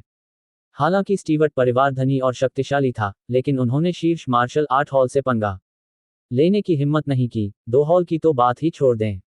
सिस्टर बेटी, इस स्थिति के बारे में चिंता मत करो, इसे मुझ पर छोड़ दो। अर्नव येगर ने धीरे से कहा, फिर जूली स्टीवर्ट के सामने खड़े होकर मैल्कम जॉर्डन और अन्य लोगों से कहा, आप लोग कुछ करना चाहते हैं, है ना? जल्दी करो। अध्याय 057, पिता की सहायता मांगना। आक्रमण करना। माल्कॉम जॉर्डन का धैर्य समाप्त हो गया था और उसने हाथ के इशारे से आदेश दे दिया। मार्शल आर्ट्स हॉल के 10 शिष्य तुरंत अर्नव येगर की ओर दौड़ पड़े। उसका तो काम तमाम हो गया, इस बच्चे का तो सचमुच काम तमाम हो गया। किसी मार्शल आर्टिस्ट से लड़ने की हिम्मत करना, क्या मौत को दावत देना नहीं है? वहां मौजूद लोग और अधिक देर तक ये सब सहन नहीं कर सके। उन्हें लगा कि अर्नव येगर को निश्चित रूप से इतना पीटा जाएगा कि वह अपने माता पिता के लिए रोने लगेगा। लेकिन जैसे ही मार्शल आर्ट हॉल के ये 10 शिष्य आगे बढ़े, पलक झपकते ही लायनल येगर आगे बढ़ा, बिजली के बोल्ट में बदल गया और इन 10 लोगों की ओर दौड़ पड़ा। 3 सेकंड से भी कम। Bang bang bang. 10 शिष्य बुरी तरह से गिर पड़े, 10 मीटर से अधिक दूर जाकर बुरी तरह से लुढ़क गए, लड़ने की अपनी क्षमता पूरी तरह से खो बैठे और जमीन पर लगातार कराहते रहे। पल भर में वहां केवल मैल्कम जॉर्डन और जेसिका चैपलिन ही खड़े रह गए। इस दृश्य को देखकर वहां मौजूद सभी लोग स्तब्ध रह गए, मानो उन पर बिजली गिर गई हो। अरे बाप रे, ये लड़का तो इतना बहादुर है कि इसने 3 सेकंड से भी कम समय में 10 मार्शल आर्टिस्टों को ढेर कर दिया। कुछ लोग आश्चर्य व्यक्त किए बिना नहीं रह सके। अन्य लोगों ने भी प्रतिक्रिया दी। इसमें कोई हैरानी की बात नहीं कि इस बच्चे ने युवा मास्टर जॉर्डन को उकसाने की हिम्मत की, उसके पास कोई न कोई चाल जरूर थी। अरे, पता चला कि ये तो मार्शल आर्ट का अभ्यास करने वाला व्यक्ति है। मिस आपके साथ खेलेंगी। जेसिका चैपलिन ने ठंडी मुस्कान के साथ तिरस्कार किया, और उसके बाद वह बड़ी तेजी से अर्नव येगर की ओर बढ़ी। जैसे ही वह पास पहुंची, जेसिका ने सीधे अर्नव येगर की छाती पर हथेली से वार किया। ये ताड़ का पेड़ देखने में तो कोमल लगता था, लेकिन इसके भीतर एक प्रचंड शक्ति छिपी हुई थी, जिससे हवा में कंपकंपी दौड़ रही थी, मानो वह सब कुछ चकनाचूर कर देना चाहता हो। क्या ये ट्रू मार्शल आर्ट्स जिम का सिग्नेचर मूव, 8 ट्रिग्राम पाम हो सकता है? वास्तव में सच्चे मार्शल आर्ट जिम की युवा स्वामिनी होने के योग्य इस अष्टकोण हथेली का अभ्यास पूर्णता तक किया गया होगा। चारों ओर से प्रशंसा के भाव प्रकट हुए। सबकी हैरानी सुनकर जेसिका चैपलिन और भी ज्यादा आत्मसंतुष्ट हो गईं। हालांकि उसने केवल साधना की अंतिम अवस्था ही प्राप्त की थी, फिर भी दर्जनों वयस्क पुरुषों का समूह भी उसका मुकाबला नहीं कर सकता था। इसलिए उसे पूरा भरोसा था कि वह एक ही हथेली से अर्नव की कुछ पसलियों को तोड़ सकती है और उसे खून थूकने पर मजबूर कर सकती है। लेकिन जैसे ही जेसिका चैपलिन की हथेली टकराई, अर्नव येगर वहीं स्थिर खड़े रहे, 1 इंच भी नहीं हिले, मानो वे बुरी तरह डर गए हों। पलक झपकते ही धड़ाम, जेसिका चैपलिन की हथेली अर्नव येगर की छाती पर जोर से लगी, जिससे एक धीमी सी आवाज आई। सभी को लगा था कि अर्नव येगर को पीछे की ओर फेंक दिया जाएगा और वह खून की उल्टी करने लगेगा। लेकिन कुछ सेकंड बाद भी अर्नव येगर वहीं ऐसे खड़े थे जैसे उन्हें कोई फर्क नहीं पड़ता, यहां तक कि उनके होठों पर एक व्यंग्यात्मक मुस्कान भी थी। यह कैसे संभव है? जेसिका चैपलिन की पुतलियां सिकुड़ गईं, उनकी आंखों में सदमा साफ झलक रहा था। आपको ये जानना होगा कि उसकी हथेली एक वयस्क की कमर जितनी मोटी पेड़ की टहनी को चकनाचूर करने और यहां तक कि 10 सेंटीमीटर मोटी पत्थर की शिला को भी तोड़ने के लिए काफी थी। लेकिन अब उसकी हथेली भी इस बच्चे को हिला नहीं पा रही थी। मालकॉम जॉर्डन ने भी भौहें चढ़ा लीं, उसे लगा कि कुछ गड़बड़ है। वहां मौजूद अन्य लोग भी अवाक रह गए। अगर उन्हें बेहतर जानकारी न होती तो वे सोचते कि जेसिका चैपलिन नाटक कर रही है। तुमने अभी तक इस पर महारत हासिल भी नहीं की है, फिर भी तुम अपने अष्टकोण हथेली के बल पर लोगों को धमकाने की हिम्मत करते हो, तुम्हें ये साहस किसने दिया? अर्नव येगर ने मुस्कुराते हुए सिर हिलाया और आगे कहा, चलिए मैं आपको दिखाता हूं कि असली अष्टत्रिकोण हथेली कैसी होती है। शब्द गिरने से पहले लायनल येगर ने अपना दाहिना हाथ उठाया और सीधे जेसिका चैपलिन के चेहरे की ओर एक जोरदार थप्पड़ मारा। एक ही थप्पड़ के साथ तेज हवा गरज उठी और एक जोरदार धमाके की आवाज हुई। जेसिका चैपलिन अचानक चौंक गईं, उनका मन किया कि वे पलटवार करने के लिए अपना हाथ उठाएं, लेकिन वे एक कदम पीछे रह गईं। अगले ही पल थप्पड़ अर्नव येगर ने जेसिका चैपलिन के चेहरे पर जोरदार थप्पड़ मारा, जिससे एक तीखी आवाज आई। आह! जेसिका चैपलिन दर्द से चीख उठी क्योंकि उन्हें सीधा थप्पड़ मारा गया और वे हवा में उछलकर 10 मीटर से अधिक दूर जा गिरीं। उसके चेहरे का आधा हिस्सा तुरंत सूज गया, जिससे 5 उंगलियों के निशान दिखाई देने लगे और उसके मुंह के कोने से खून बहने लगा। डेविड हर्डमैन के प्रति सम्मान के कारण अर्नव येगर ने यथासंभव संयम बरतने की कोशिश की थी। नहीं तो इस थप्पड़ से जेसिका का सिर चकनाचूर हो सकता था। अगर तुमने सेरेना को मारने की हिम्मत की तो तुम मौत को दावत दे रहे हो। मालकॉम जॉर्डन क्रोधित होकर दहाड़ा और सीधे अर्नव येगर की ओर दौड़ा। जैसे ही वह अर्नव येगर के पास पहुंचा, मैल्कम ने सीधे अर्नव की छाती पर एक मुक्का मारा। यह मुक्का बेहद भयंकर और शक्तिशाली था, मानो कोई तोप का गोला अपने लक्ष्य से टकरा रहा हो। वहां मौजूद अधिकांश दर्शक मार्शल आर्ट को समझे बिना भी ये बता सकते थे कि मैल्कम जॉर्डन का मुक्का कितना भयानक था। ये जेसिका चैपलिन के थप्पड़ से कहीं ज्यादा भयानक था। परिणामस्वरूप मैल्कम जॉर्डन की अर्जित अंतिम चरण की साधना पूर्णता के चरम स्तर पर थी। पूर्व स्वर्गीय लोक में प्रवेश करने से बस एक कदम दूर, वह जेसिका चैपलिन से कहीं अधिक शक्तिशाली था। मुट्ठी के आर पार वापस देखने में तो ऐसा लगता है, लेकिन दुर्भाग्यवश ये बहुत धीमा है और इसकी शक्ति भी बहुत कम है। बहुत दुर्बल, लायनल येगर ने लापरवाही से जवाब दिया, फिर खुद भी एक मुक्का मारा, जो मैल्कम के मुक्के का सीधा जवाब था। क्या आप बैक थ्रू फिस्ट का भी इस्तेमाल कर सकते हैं? मालकॉम जॉर्डन ने हैरानी से कहा, उसकी आंखों में अविश्वास झलक रहा था। अभी कुछ देर पहले ही जेसिका चैपलिन ने अष्टभुज हथेली का इस्तेमाल किया था, और इस बच्चे ने भी अष्टभुज हथेली का इस्तेमाल किया था। अब उसने खुद भी बैक थ्रू फिस्ट का प्रदर्शन किया था, और उस बच्चे ने भी बैक थ्रू फिस्ट का प्रदर्शन किया। सबसे महत्वपूर्ण बात यह थी कि चाहे वह अष्टग्राम हथेली हो या पीठ के बल मुक्का मारने की तकनीक, जब इस बच्चे द्वारा इसका प्रदर्शन किया जाता था तो वे और भी तेज और अधिक शक्तिशाली प्रतीत होते थे। पलक झपकते ही बूम, उनके मुखों के टकराने से एक धीमी सी धमाके की आवाज गूंज उठी। आह! मालकॉम जॉर्डन ने दर्द भरी चीख निकाली, उसे अपनी मुट्ठी से होने वाला तेज दर्द महसूस हुआ जो उसकी पूरी बांह में फैल गया। अर्नव येगर ने बेरहमी से उसकी पूरी बांह तोड़ दी। भाड़ में जाओ, अर्नव येगर ने ठंडे स्वर में चिल्लाते हुए मैल्कम जॉर्डन को लात मारी और उसे दूर फेंक दिया। मालकॉम जॉर्डन 10 मीटर से अधिक दूर तक हवा में उड़ गया और रुकने से पहले जमीन पर कई बार लुढ़का। कुछ क्षणों के लिए माहौल शांत हो गया। कुछ ही देर बाद भीड़ फिर से शोर मचाने लगी। ये बच्चा बहुत ही जोशीला है। उन्होंने श्रीमान दोनों को आसानी से हरा दिया। जॉर्डन और मिस चैपलिन, क्या ये बच्चा भी मार्शल आर्टिस्ट हो सकता है? वहां मौजूद दर्शक भयभीत होकर चिल्ला उठे, उनकी आंखों में अर्नव येगर को देखकर डर साफ झलक रहा था। जूली स्टीवर्ट ने राहत की सांस ली। ऐसा प्रतीत होता था कि आम लोग इस बच्चे का मुकाबला करने में बिल्कुल असमर्थ थे। अर्नव येगर ने मैल्कम जॉर्डन और जेसिका चैपलिन की ओर देखा, उनके चेहरे पर उदासीनता के भाव थे। उन्होंने पूछा, क्या आप जारी रखना चाहते हैं? माल्कॉम जॉर्डन ने अपनी छाती पकड़ी और खड़ा हो गया। वह गुर्राया, बच्चे, बस तुम इंतजार करो। मैं अभी अपने पापा को फोन कर रहा हूँ। मैं अपने पिताजी को भी फोन करूंगा, और वो तुम्हें तब तक पीटेंगे जब तक तुम फर्श से अपने दांत नहीं उठा रहे होगे। जेसिका चैपलिन ने अपना चेहरा ढक लिया और खड़ी हो गईं।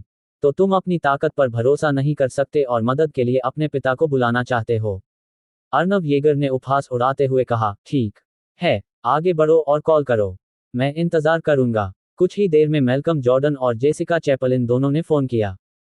फोन करने के बाद मैल्कम जॉर्डन ने अपना मोबाइल फोन रख दिया और गुस्से से घूरते हुए कहा, बच्चे, तुम अभी तो बहुत घमंडी हो, लेकिन देखते हैं जब मेरे पिताजी आएंगे तो तुम अपना ये घमंड कैसे बरकरार रख पाओगे। बच्चे, तुमने मुझ पर और श्रीमान पर हमला किया था। जॉर्डन, तुम तो समझो मर ही गए। जेसिका चैपलिन ने दुर्भावनापूर्वक कहा। युवक, बेहतर होगा कि तुम भाग जाओ। आपने मास्टर जॉर्डन और मास्टर चैपलिन के बच्चों पर हमला किया है। वे तुम्हें कभी नहीं छोड़ेंगे। हाँ, नौजवान, मैंने सुना है कि मास्टर जॉर्डन और मास्टर चैपलिन पूर्व दिव्य मार्शल आर्टिस्ट हैं। उनकी क्षमताएं बेजोड़ हैं और आम लोगों के स्तर से कहीं ऊपर हैं। घटनास्थल पर मौजूद सभी लोगों ने अर्नव येगर से जल्द भाग जाने का आग्रह किया।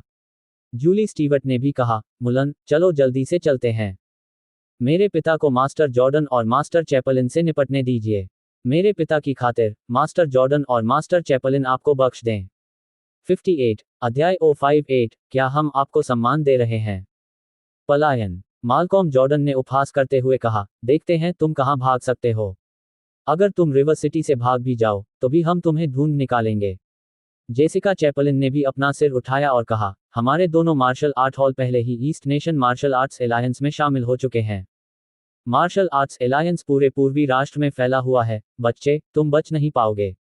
लायनल येगर हंसे और बोले, किसने कहा कि मैं भाग जाऊंगा? क्या सिर्फ आप लोगों की वजह से? यह इसके लायक नहीं है। जेसिका चैपलिन ने अर्नव की ओर इशारा करते हुए कहा, बच्चे, जितना चाहो जिद्दी बनो, बाद में हम देखेंगे कि तुम दया की भीख कैसे मांगते हो।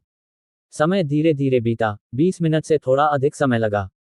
तभी हमने देखा कि काली मर्सिडीज और काली ऑडी कारों की एक कतार आई और क्लब हाउस के प्रवेश द्वार पर तेजी से रुक गई। कार के दरवाजे खुले और लोगों का एक समूह बाहर निकला और तेजी से इस तरफ चलने लगा। समूह का नेतृत्व 2 अधेड़ उम्र के पुरुष कर रहे थे। उनमें से एक ने सफेद रंग का अभ्यास सूट पहना हुआ था। वह लगभग 1.8 मीटर लंबा, सुगठित और प्रभावशाली कद काठी का था।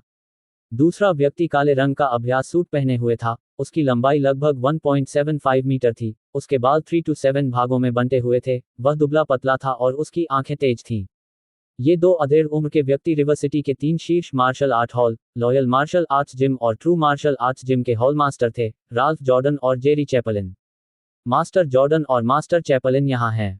मास्टर जॉर्डन और मास्टर चैपलिन भी चिंतित हो गए हैं। यह मामला सचमुच बहुत बढ़ गया है। Hello, master Jordan. नमस्कार, मास्टर चैपलिन। वहां मौजूद भीड़ ने आश्चर्य से वाहवाही की और सभी लोग गर्मजोशी से उनका स्वागत करने के लिए आगे आए। पिताजी, आप आखिरकार आ ही गए। अगर तुम अभी नहीं आए तो तुम्हारी बेटी को पीट पीट कर मार डाला जाएगा। जेसिका चैपलिन रोते हुए आगे बढ़ी। पापा। माल्कॉम जॉर्डन भी अपनी टूटी हुई बांह को ढांकते हुए आगे बढ़ा। जेसिका चैपलिन का सूजा हुआ चेहरा देखकर जेरी चैपलिन गुस्से से दहाड़ते हुए बोले, मेरी बेटी को मारने की हिम्मत कौन करता है? यहां से चले जाओ। राल्फ जॉर्डन भी गुस्से से आग बबूला हो गया और चिल्लाते हुए बोला, रिवर सिटी में मेरे बेटे को छूने की हिम्मत कौन करता है? क्या वे दुनिया को उलट पुलट करने की कोशिश कर रहे हैं? उन दोनों आदमियों की गर्जना सबके कानों तक पहुंच गई, जिससे ऐसा लगा मानो उनके कान के पर्दे बज रहे हों। कुछ लोग तो इतने डर गए थे कि वे कांपने लगे और मुश्किल से खड़े हो पा रहे थे। क्या ये पूर्व दिव्य मार्शल आर्टिस्ट का दबाव है? ये तो भयावह है। किसी ने कांपती हुई आवाज में कहा, मैंने तुम्हारी बेटी को मारा, और मैंने ही तुम्हारी जान को छुआ था। अर्नव येगर ने जोर से चिल्लाते हुए आगे कदम बढ़ाया। अर्नव को आगे आते देख भीड़ आश्चर्य से दंग रह गई। हे भगवान, इस बच्चे में सीधे खड़े होने का कितना साहस है। क्या ये सीधे सीधे मौत को न्योता देना नहीं है? किसी ने आह भरी और कहा, यही है ना। मास्टर जॉर्डन और मास्टर चैपलिन हमेशा से अपने बच्चों के प्रति बहुत सुरक्षात्मक रहे हैं, और अब जब उनके बच्चों की पिटाई हुई है, तो वे निश्चित रूप से इस बच्चे को आसानी से नहीं छोड़ेंगे। एक अन्य व्यक्ति ने कहा। पलक झपकते ही Ralph Jordan and Jerry Chaplin fixed their gaze on Lionel, their eyes flashing with cold light, as sharp as a knife. The people present didn't dare to breathe, fearing any involvement. Jerry Chaplin coldly said, "Kid, you actually dared to hit my daughter. Do you not know how to write the word, death?" Ralph Jordan also said solemnly, "Kid, if you break your arm and leg by yourself, and then kneel down to apologize to my son, I might spare your life." Hee. Lionel Yeager sneered and said, "Master Jordan, Master Chaplin, aren't you going to ask why I hit your children?" Ralph Jordan shouted, "No matter what reason, since you dared to hit my son, you must pay the price." Jerry Chaplin also shouted, "Kid, I don't want to waste words with you. Quickly break your arm and leg, kneel down and apologize." "Master Jordan, Master Chaplin, Lionel Yeager is the son-in-law of our Stewart family. Please spare him for the sake of our Stewart family, and we will definitely apologize." Julie Stewart saw that the situation had escalated, so she stepped forward to speak up. "Stewart family." Ralph Jordan sneered disdainfully, "Your Stewart family's face isn't worth much." Jerry Chaplin also stood with his hands behind his back, arrogantly saying, "Merely apologizing is not enough, this kid must pay the price." "You're not giving me face, are you?" Lionel Yeager was annoyed and shouted. His body moved in a flash, leaving an afterimage as he rushed towards Ralph Jordan and Jerry Chaplin. He originally wanted to reason with these two, but since they were not going to listen, he might as well use his fists to speak. "Daring to take the initiative to attack us, you are seeking death." Jerry Chaplin coldly shouted, taking a step forward to face the fight. At the close moment, Jerry Chaplin brought a gust of wind with him, directly slapping towards Lionel Yeager. Everyone at the scene even saw waves of air rolling up into the sky, utterly terrifying them. "You're the one seeking death." Lionel Yeager also coldly shouted, equally swinging his palm to meet the attack. In an instant, bang! As the two palms collided, a muffled thunderous explosion rang out. Cracks appeared in the cement ground under the feet of both men. Jerry Chaplin originally thought this palm strike would be enough to cripple one of Lionel's arms. But the next second, he felt a piercing pain spreading from his palm to his arm. Ugh! Jerry Chaplin let out a cry of pain, and was sent flying backward. Jerry barely managed to stabilize his body after flying 7 or 8 meters away. Although his body was steady, his arm felt pain and numbness, his internal chi and blood were boiling, eventually causing him to spit out a mouthful of blood. "Brother Chaplin." Ralph Jordan's face paled with shock, his eyes filled with disbelief. Bearing in mind, both he and Jerry Chaplin were late pre-celestial martial artists, with a minor difference in strength. लेकिन अप्रत्याशित रूप से, उनके सामने खड़े इस बच्चे ने सिर्फ एक ही मौके से जेरी के मुंह से खून निकाल दिया। "पापा!" जेसिका चैपलिन घबराकर चिल्लाई और तेजी से दौड़कर वहां पहुंची। हालांकि, राल्फ जॉर्डन के होश में आने का इंतजार किए बिना, अर्नव येगर की आकृति तेजी से उसकी ओर बढ़ी। पलक झपकते ही, अर्नव येगर पहले से ही राल्फ जॉर्डन के काफी करीब थे, और फिर उन्होंने सीधे एक जोरदार मुक्का मारा, जो जोरदार था। "हरामी!" राल्फ जॉर्डन गुस्से से दहाड़ा, अपनी सच्ची ऊर्जा को जुटाया और हमले का मुकाबला करने के लिए पलटवार किया। बूम! एक तेज आवाज, बिजली की कड़क की तरह, जिससे वहां मौजूद हर किसी के कान के पर्दे दुखने लगे। इसके तुरंत बाद, राल्फ जॉर्डन भी पीछे की ओर उड़ गया और उसके मुंह से खून का एक बड़ा घूंट निकल गया। "पापा!" मालकॉम जॉर्डन के चेहरे का भाव एकदम बदल गया और वह तेजी से उसकी ओर दौड़ा। इस पल, वहां एकदम सन्नाटा छा गया, इतना सन्नाटा कि पिन गिरने की आवाज भी सुनाई दे सकती थी। सभी लोग अर्नव येगर को देखकर अवाक रह गए। उन्हें कभी उम्मीद नहीं थी कि राल्फ जॉर्डन और जेरी चैपलिन दोनों में से कोई भी एक ही चाल में अर्नव येगर का मुकाबला कर पाएगा। "ये बच्चा बहुत ताकतवर है ना?" उन्होंने सिर्फ एक हथेली के वार और एक मुक्के से मास्टर जॉर्डन और मास्टर चैपलिन को खून थूकने पर मजबूर कर दिया। रिवर सिटी में ऐसा खौफनाक युवा मार्शल आर्ट प्रतिभाधारी कब से आया? वह इतना अद्भुत है, अगर मैं इतना ताकतवर होता, तो मैं रिवर सिटी पर राज करता। सभी लोग आपस में फुसफुसा रहे थे, और अपनी आंखों में विस्मय और भय के भाव लिए अर्नव येगर को देख रहे थे। इस समय, राल्फ जॉर्डन और जेरी चैपलिन दोनों के चेहरे शर्म और गुस्से से लाल हो रहे थे। वे आखिरकार रिवर सिटी के 3 शीर्ष मार्शल आर्ट हॉल के उस्ताद थे, लेकिन अब एक युवा बदमाश ने उन्हें बुरी तरह से पीट दिया, जो बेहद अपमानजनक था। "तू बदबूदार बदमाश, मैं तुझे जान से मार डालूंगा।" जेरी चैपलिन ने आगे बढ़कर दहाड़ते हुए अर्नव येगर की ओर धावा बोला। राल्फ जॉर्डन ने भी जरा भी संकोच नहीं किया, उसने मैल्कम जॉर्डन को धक्का देकर दूर हटाया और खुद भी तेजी से आगे बढ़ गया। उनके साथ आए 20 से अधिक शिष्य भी एक साथ आगे बढ़े और एक साथ ऊपर की ओर दौड़ पड़े। राल्फ जॉर्डन, जेरी चैपलिन और उनके साथियों को एक साथ हमला करते देख, अर्नव येगर ने जरा भी भय नहीं दिखाया, वह लड़ाई का सामना करने के लिए तैयार थे। ठीक इसी क्षण, रुकना, एक प्रभावशाली आवाज हवा में गूंज उठी। अध्याय 59, घुटने टेककर माफी मांगो। सभी ने अपना सिर घुमाया, और लोगों का एक समूह आगे बढ़ा। सबसे आगे डेविड हर्डमैन और डेमन हर्डमैन थे। लीडर हर्डमैन, नेता हर्डमैन यहाँ हैं। हे भगवान, क्या ये मामला इतना गंभीर है कि इससे नेता हर्डमैन भी चिंतित हो गए। सभी लोग आश्चर्य से चिल्ला उठे, उनकी आंखों में सदमे के भाव थे। डेविड हर्डमैन के आगमन को देखते ही राल्फ जॉर्डन, जेरी चैपलिन और अन्य लोग रुक गए और जल्दी से उनका अभिवादन करने के लिए आगे बढ़े। लीडर हर्डमैन, आप यहाँ क्यों हैं? राल्फ जॉर्डन थोड़ा झुककर आदरपूर्वक पूछने लगा। डेविड हर्डमैन ने ठंडी सी आवाज में कहा, ओल्ड जॉर्डन, अगर मैं नहीं आया तो क्या तुमने दुनिया को उलट पुलट नहीं कर दिया होगा? इतना कहकर डेविड हर्डमैन अर्नव येगर की ओर बढ़े, थोड़ा झुकते हुए बोले, श्रीमान येगर, मैं माफी चाहता हूँ। सड़क पर ट्रैफिक जाम था, और मुझे देर हो गई। इस दृश्य को देखकर वहां मौजूद हर कोई पूरी तरह से स्तब्ध और अचंभित रह गया। David Herdman River city Martial Alliance के नेता थे, जो रिवर सिटी के सभी मार्शल आर्ट हॉल को नियंत्रित करते थे, और एक बहुत बड़े प्रभावशाली व्यक्ति थे। और अब डेविड हर्डमैन ने अप्रत्याशित रूप से उस युवक के सामने झुककर अपनी कमर झुकाई, और वह भी इतनी विनम्रता से, ये तो बिल्कुल अकल्पनीय था। पास ही खड़ी जूली स्टीवर्ट भी दंग रह गईं। इस बच्चे को डेविड हर्डमैन के बारे में कब से पता था? विशेषकर राल्फ जॉर्डन, जेरी चैपलिन और अन्य लोग इतने अचंभित रह गए कि वे अपनी जगह पर जड़वत खड़े रह गए। सिरिल जॉर्डन और जेसिका चैपलिन भी स्तब्ध रह गए, उनका पूरा शरीर कांप रहा था, उनके चेहरे पीले पड़ गए थे। लीडर हर्डमैन, आप बिल्कुल सही समय पर आए हैं। अर्नव येगर ने हाथ हिलाकर यह संकेत दिया कि उन्हें कोई आपत्ति नहीं है। डेविड हर्डमैन ने पूछा, श्रीमान येगर, असल में हुआ क्या था? लीडर हर्डमैन, बात कुछ इस तरह है। अर्नव येगर ने इसे छिपाया नहीं और डेविड हर्डमैन को जो कुछ हुआ था, वह सच्चाई से बताया। अर्नव येगर की बातें सुनकर डेविड हर्डमैन भयंकर क्रोध में आ गए और चिल्लाते हुए बोले, सिरिल जॉर्डन, जेसिका चैपलिन, जल्दी आओ। सिरिल जॉर्डन और जेसिका चैपलिन जल्दी से वहां पहुंचे। डेविड हर्डमैन ने गरजते हुए कहा, घुटने टेककर श्रीमान से माफी मांगो। येगर, राल्फ जॉर्डन ने भौहें चढ़ाते हुए कहा। लीडर हर्डमैन, आप क्या कर रहे हैं? इस लड़के ने सिरिल और जेसिका को मारा, क्या उसे ही माफी नहीं मांगनी चाहिए? डेविड हर्डमैन ने ठंडे लहजे में कहा, ओल्ड जॉर्डन, तुमने खुद ही सुना है, जाहिर तौर पर सिरिल और जेसिका ने ही मिस्टर को उकसाया था। येगर पहले। लीडर हर्डमैन, आखिर ये लड़का कौन है, जिसके लिए आपको खड़े होने की जरूरत है? जेरी चैपलिन ने कुछ असंतुष्ट भाव से पूछा। डेविड हर्डमैन ने कहा, श्रीमान येगर मेरे जीवन रक्षक परोपकारी हैं। अगर श्रीमान न होते तो येगर की मदद के बिना मैं बहुत पहले ही मर चुका होता। इसके अलावा श्रीमान येगर ने मेरी साधना में भी महत्वपूर्ण सफलता दिलाने में मदद की, उन्होंने मुझ पर इतनी कृपा की कि मुझे फिर से सृजित कर दिया। श्री येगर श्रीमान है हर्डमैन का सबसे अच्छा दोस्त। जो कोई भी श्रीमान का शत्रु बनने का साहस करेगा, येगर श्रीमान का शत्रु है।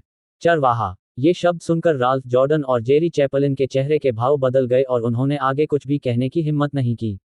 डेविड हर्डमैन ने सिरिल जॉर्डन और जेसिका चैपलिन की ओर देखा और ठंडे लहजे में कहा, घुटने टेककर माफी मांगो। धड़ाम धड़ाम। सिरिल जॉर्डन और जेसिका चैपलिन ने जल्दी से घुटने टेक दिए और कहा, माफ कीजिए। अर्नव येगर ने सिरिल जॉर्डन और जेसिका चैपलिन के बारे में अब और परवाह नहीं की, बल्कि डेविड हर्डमैन की ओर देखा और कहा, लीडर हर्डमैन, आपकी खातिर मैं इस बार उन्हें माफ कर देता हूं। इतना कहकर अर्नव येगर मुड़े और चले गए, उनके पीछे पीछे जूली स्टीवर्ट भी चली गईं। जब अर्नव येगर और जूली स्टीवर्ट कार से चले गए, तब जाकर डेविड हर्डमैन ने अपने माथे से ठंडा पसीना पोंछा और राहत की सांस ली। लीडर हर्डमैन, आप उस बच्चे से इतना क्यों डरते हैं? राल्फ जॉर्डन बहुत हैरान था। पूरे रिवर सिटी में उसने डेविड हर्डमैन को कभी किसी से डरते हुए नहीं देखा था। डेविड हर्डमैन ने कहा, ओल्ड जॉर्डन, आपको ये नहीं पता कि हालांकि श्रीमान येगर युवा है, उसकी साधना पहले ही ग्रैंडमास्टर स्तर में प्रवेश कर चुकी है। क्या वो बच्चा ग्रैंडमास्टर के क्षेत्र में प्रवेश कर गया है? वह कैसे संभव है? वो तो अभी 20 साल का ही है ना? राल्फ जॉर्डन और जेरी चैपलिन ने डेविड हर्डमैन को भय से देखा। सिरिल जॉर्डन और जेसिका चैपलिन भी अचंभित थे, लेकिन वे डेविड हर्डमैन की बातों पर अभी भी आधे आश्वस्त और आधे संशय में थे, उन्हें लग रहा था कि ऐसा होना असंभव है। आखिरकार, अर्नव येगर की उम्र भी लगभग उन्हीं के बराबर थी। वह ग्रैंडमास्टर कैसे हो सकता है? मानो या न मानो, यही सच्चाई है। डेविड हर्डमैन ने उदासीनता से कहा और आगे बोला, और श्रीमान को धन्यवाद। येगर की मदद से मैं आसानी से ग्रैंडमास्टर क्षेत्र में प्रवेश कर सका। लीडर हर्डमैन, क्या आप ग्रैंडमास्टर बन गए हैं? बधाई हो, बधाई हो। राल्फ जॉर्डन और जेरी चैपलिन पहले तो स्तब्ध रह गए और फिर उन्होंने तहे दिल से उनका धन्यवाद किया। डेविड हर्डमैन ने हाथ हिलाते हुए कहा, किसी भी सूरत में, मैं आपको सलाह देता हूं कि आप श्रीमान को उकसाएं नहीं। भविष्य में येगर, अगर अगली बार ऐसा हुआ तो तुम निस्संदेह मर जाओगे, और मुझे डर है कि मेरा चेहरा भी मददगार साबित नहीं होगा। समझा। राल्फ जॉर्डन ने सिर हिलाया और फिर मैल्कम जॉर्डन और जेसिका चैपलिन पर चिल्लाते हुए कहा, सिरिल, सेरेना, क्या तुमने वह सुना? श्रीमान को उकसाओ मत। भविष्य में येगर। हाँ, मैल्कम जॉर्डन और जेसिका चैपलिन ने अनिच्छा से जवाब दिया। जूली स्टीवर्ट और अर्नव येगर के क्लाउड अबो क्लब से निकलने के बाद वे कुछ देर तक गाड़ी चलाते रहे। फिर जूली ने पूछा, मुलन, आप लीडर हर्डमैन से कब मिले थे? और नेता हर्डमैन आपके प्रति इतने सम्मानजनक क्यों हैं? अर्नव ने कहा, मैं कल लीडर हर्डमैन से मिला था, और वह मेरा सम्मान इसलिए करते हैं क्योंकि मैंने उनकी जान बचाई थी। लायनल ने जूली को हेवन मार्शल आर्ट्स हॉल में हुई घटना के बारे में बताया। अर्नव की कहानी सुनने के बाद जूली को आखिरकार बात समझ आ गई। तो यही हुआ था। जूली ने सिर हिलाया, अर्नव को घूरकर देखा और कहा, तुम बच्चे, तुमने अभी कुछ नहीं कहा, जिसकी वजह से मुझे तुम्हारे लिए बेवजह चिंता करनी पड़ी। लायनल हंसते हुए बोला, सिस्टर बेटी, आपने मुझसे कभी पूछा ही नहीं। हम्फ। जूली ने नाक सिकोड़ी और अर्नव के सिर पर हल्के से थपथपाया। लायनल ने अपना सिर सहलाते हुए कहा, सिस्टर बेटी, आप लोगों को कैसे मार सकती हैं? मैंने तुम्हें मारा। जूली ने नाक सिकोड़ते हुए कहा, क्या तुम पलटवार करने वाले हो? अर्नव ने कंधे उचकाते हुए कहा, तुम मेरी बहन हो, मैं तुम्हें कैसे मार सकता हूं? आपको बेहतर जानकारी है। जूली ने नाक सिकोड़ते हुए कहा, दोपहर हो चुकी है। मेरे साथ दोपहर का भोजन करने चलिए। ठीक है। अर्नव ने सिर हिलाकर सहमति जताई। एलिप्सिस। दोपहर के भोजन के बाद जूली ने अर्नव को ईस्ट ब्यूटी फार्मास्यूटिकल्स में छोड़ दिया। कार से उतरने के बाद अर्नव कंपनी में दाखिल हुआ और लिफ्ट में चला गया। हालांकि जैसे ही अर्नव लिफ्ट से बाहर निकले, उन्होंने जूलिया स्टीवर्ट को अपनी ओर आते देखा। लायनल को देखकर जूलिया ने कहा, लायनल, तुम बिल्कुल सही समय पर वापस आए हो। मेरे साथ बाहर घूमने चलो। ओह यकीनन। अर्नव ने सिर हिलाया और फिर जूलिया के साथ लिफ्ट में चला गया। भूमिगत पार्किंग स्थल में अर्नव और जूलिया एक साथ कार में बैठ गए। हम कहाँ जा रहे हैं? अर्नव ने पूछा। जूलिया ने जवाब दिया, ब्लू ब्रिज कैफे। ठीक है। अर्नव ने सिर हिलाया, फिर नेविगेशन चालू किया और भूमिगत पार्किंग स्थल से निकल गया। ब्लू ब्रिज कैफे जाते समय अर्नव ने उत्सुकता से पूछा, जूलिया, हम कैफे में क्या करने वाले हैं? जूलिया ने कहा, आजकल सभी बड़ी कंपनियों ने हमारे साथ अनुबंध समाप्त कर दिए हैं, और मुझे इस स्थिति को सुधारने का कोई तरीका ढूंढना होगा। इसलिए मैंने कैफे में एक्सीलेंट चैम्बर ऑफ कॉमर्स के अध्यक्ष स्पेंस के साथ एक बैठक निर्धारित की है। अगर राष्ट्रपति स्पेंस हमारी ओर से बोलने में मदद कर सकते हैं, तो हम अपने कुछ साझेदारों को सुरक्षित करने में सक्षम हो सकेंगे। 60 अध्याय O60 आपको 10 मिनट दे रहे हैं। अर्नव येगर ने बेबसी से कहा, जूलिया, अगर वे लोग हमारे साथ सहयोग तोड़ना चाहते हैं, तो उन्हें ऐसा करने दो। खैर, एक बार हमारे नए उत्पाद लॉन्च हो जाने के बाद वे लोग सहयोग के लिए हमारे पास वापस आएंगे। जूलिया स्टीवर्ट ने भौहें चढ़ाते हुए कहा, क्या आपने कभी सोचा था कि शायद हमारे नए उत्पाद भी प्रॉस्पेरिटी फार्मास्यूटिकल के साथ प्रतिस्पर्धा करने में सक्षम नहीं होंगे? ऐसी कोई चीज नहीं है। अर्नव ने अपना सिर हिलाया। भूल जाओ, तुम्हें व्यापार की समझ नहीं है, तुमसे बात करना बेकार है। जूलिया ने अपना सिर हिलाया और विषय बदलते हुए कहा, वैसे, लियोनेल, क्या तुमने मेरी चाची को ठीक कर दिया है? बेशक, मैंने उसे ठीक कर दिया। अर्नव मुस्कुराया और बोला, तुम्हारी चाची की मायोकार्डिटिस पूरी तरह से ठीक हो गई है, और वह भविष्य में फिर कभी बीमार नहीं पड़ेगी। अच्छी बात है। जूलिया ने सिर हिलाया और पूछा, तो फिर आप अब वापस क्यों आए? अर्नव ने कहा, तुम्हारी चाची का इलाज करने के बाद वह मुझे एक नीलामी में ले गई, और फिर हमने साथ में दोपहर का भोजन किया। उसने नीलामी में हुई घटना का जिक्र नहीं किया, ताकि महिला को चिंता न हो। आधे घंटे बाद कार ब्लू ब्रिज कैफे पहुंची। कार पार्क करने के बाद अर्नव और जूलिया एक साथ कैफे में चले गए। वेट्रेस के कहने पर दोनों एक निजी कमरे में चले गए।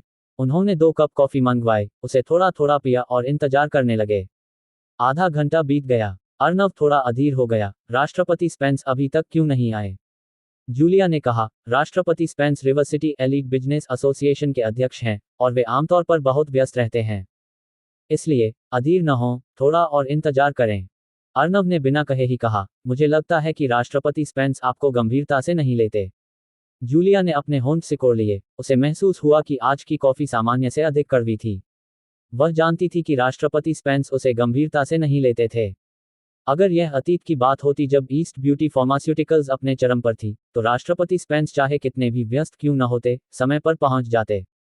लेकिन अब ईस्ट ब्यूटी फार्मास्यूटिकल्स संकट में है और प्रॉस्पेरिटी फार्मास्यूटिकल्स द्वारा इसे दबाया जा रहा है। ऐसे में यह अच्छी बात है कि राष्ट्रपति स्पेंस उनसे मिलने के लिए सहमत हो गए, ताकि वह बहुत अधिक मांग न कर सकें। उन्होंने आधे घंटे और इंतजार किया।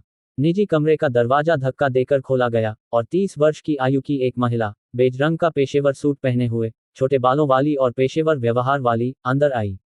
यह महिला जेनिस स्वान थी, जो एक्सीलेंट चैम्बर ऑफ कॉमर्स की अध्यक्ष थीं।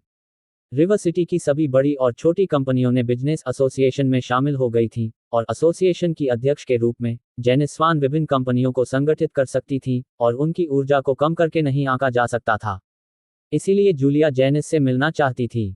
आखिरकार वह उन कंपनियों से उतनी अच्छी तरह से बहस नहीं कर सकती थी जितनी अच्छी तरह से जेनिस कुछ ही शब्दों में कर सकती थी। राष्ट्रपति स्पेंस, आप आ गए हैं। जूलिया मुस्कुराई और खड़ी हो गई। जेनिस ने उदासीनता से सिर हिलाया और उसके सामने बैठ गई। राष्ट्रपति स्पेंस, आप क्या पीना चाहेंगे?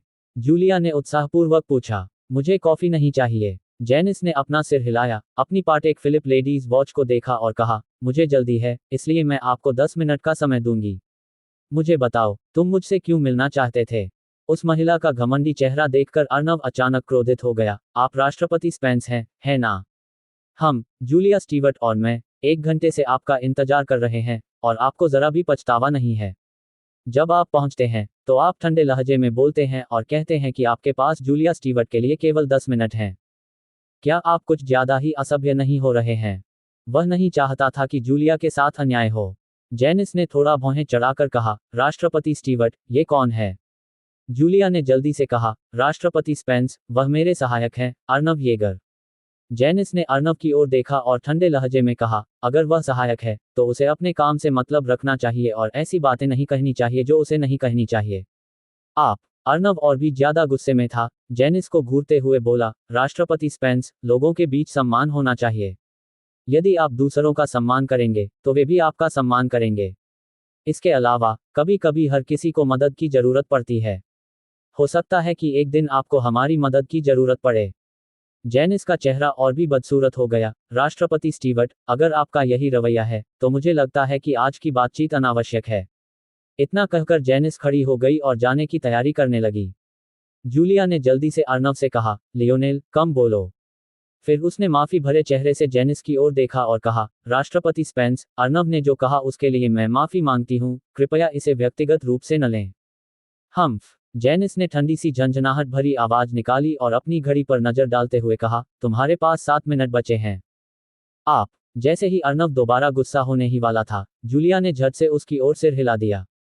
उसने अपने गुस्से को दबाने की कोशिश की, खिड़की से बाहर देखने के लिए अपना सिर घुमाया और उस महिला पर ध्यान देना बंद कर दिया।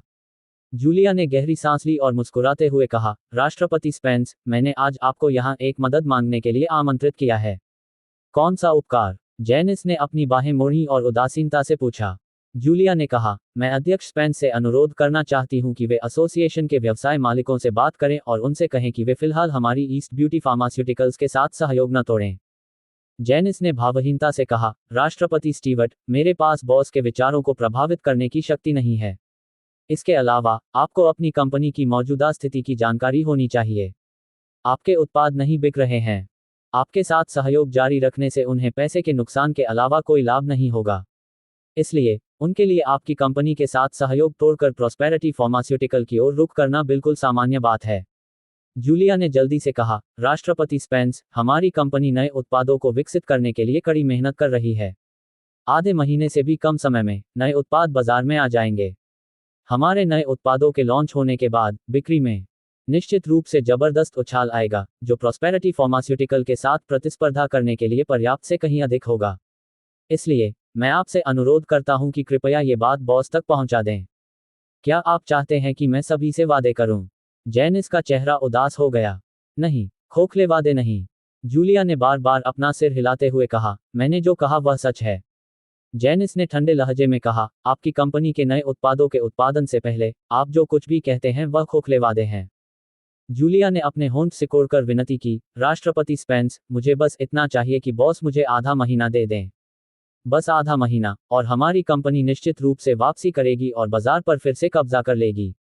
इतना कहकर जूलिया ने अपने बैग से एक खूबसूरत उपहार बॉक्स निकाला और उसे जेनिस के सामने रख दिया। राष्ट्रपति स्पेंस, मुझे पता है कि आपको जेड के उत्पाद पसंद हैं, इसलिए मैंने आपके लिए एक हेस्टन जेड ब्रेसलेट तैयार किया है। ये एक छोटा सा उपहार है, कृपया इसे स्वीकार करें। जेनिस ने डिब्बे की तरफ देखा तक नहीं और ठंडे लहजे में कहा, राष्ट्रपति स्टीवर्ट, मैं इसमें आपकी मदद नहीं कर सकती, उपहार वापस ले जाइए। ठीक है, 10 मिनट पूरे हो गए हैं और मुझे कुछ काम निपटाना है, इसलिए मैं अब आपके साथ नहीं चलूंगा। इतना कहकर जेनिस सीधे निजी कमरे से बाहर निकल गई। हालांकि निजी कमरे से निकलने के बाद जेनिस ने एक फोन कॉल का जवाब दिया और जल्दी से कैफे से निकल गई।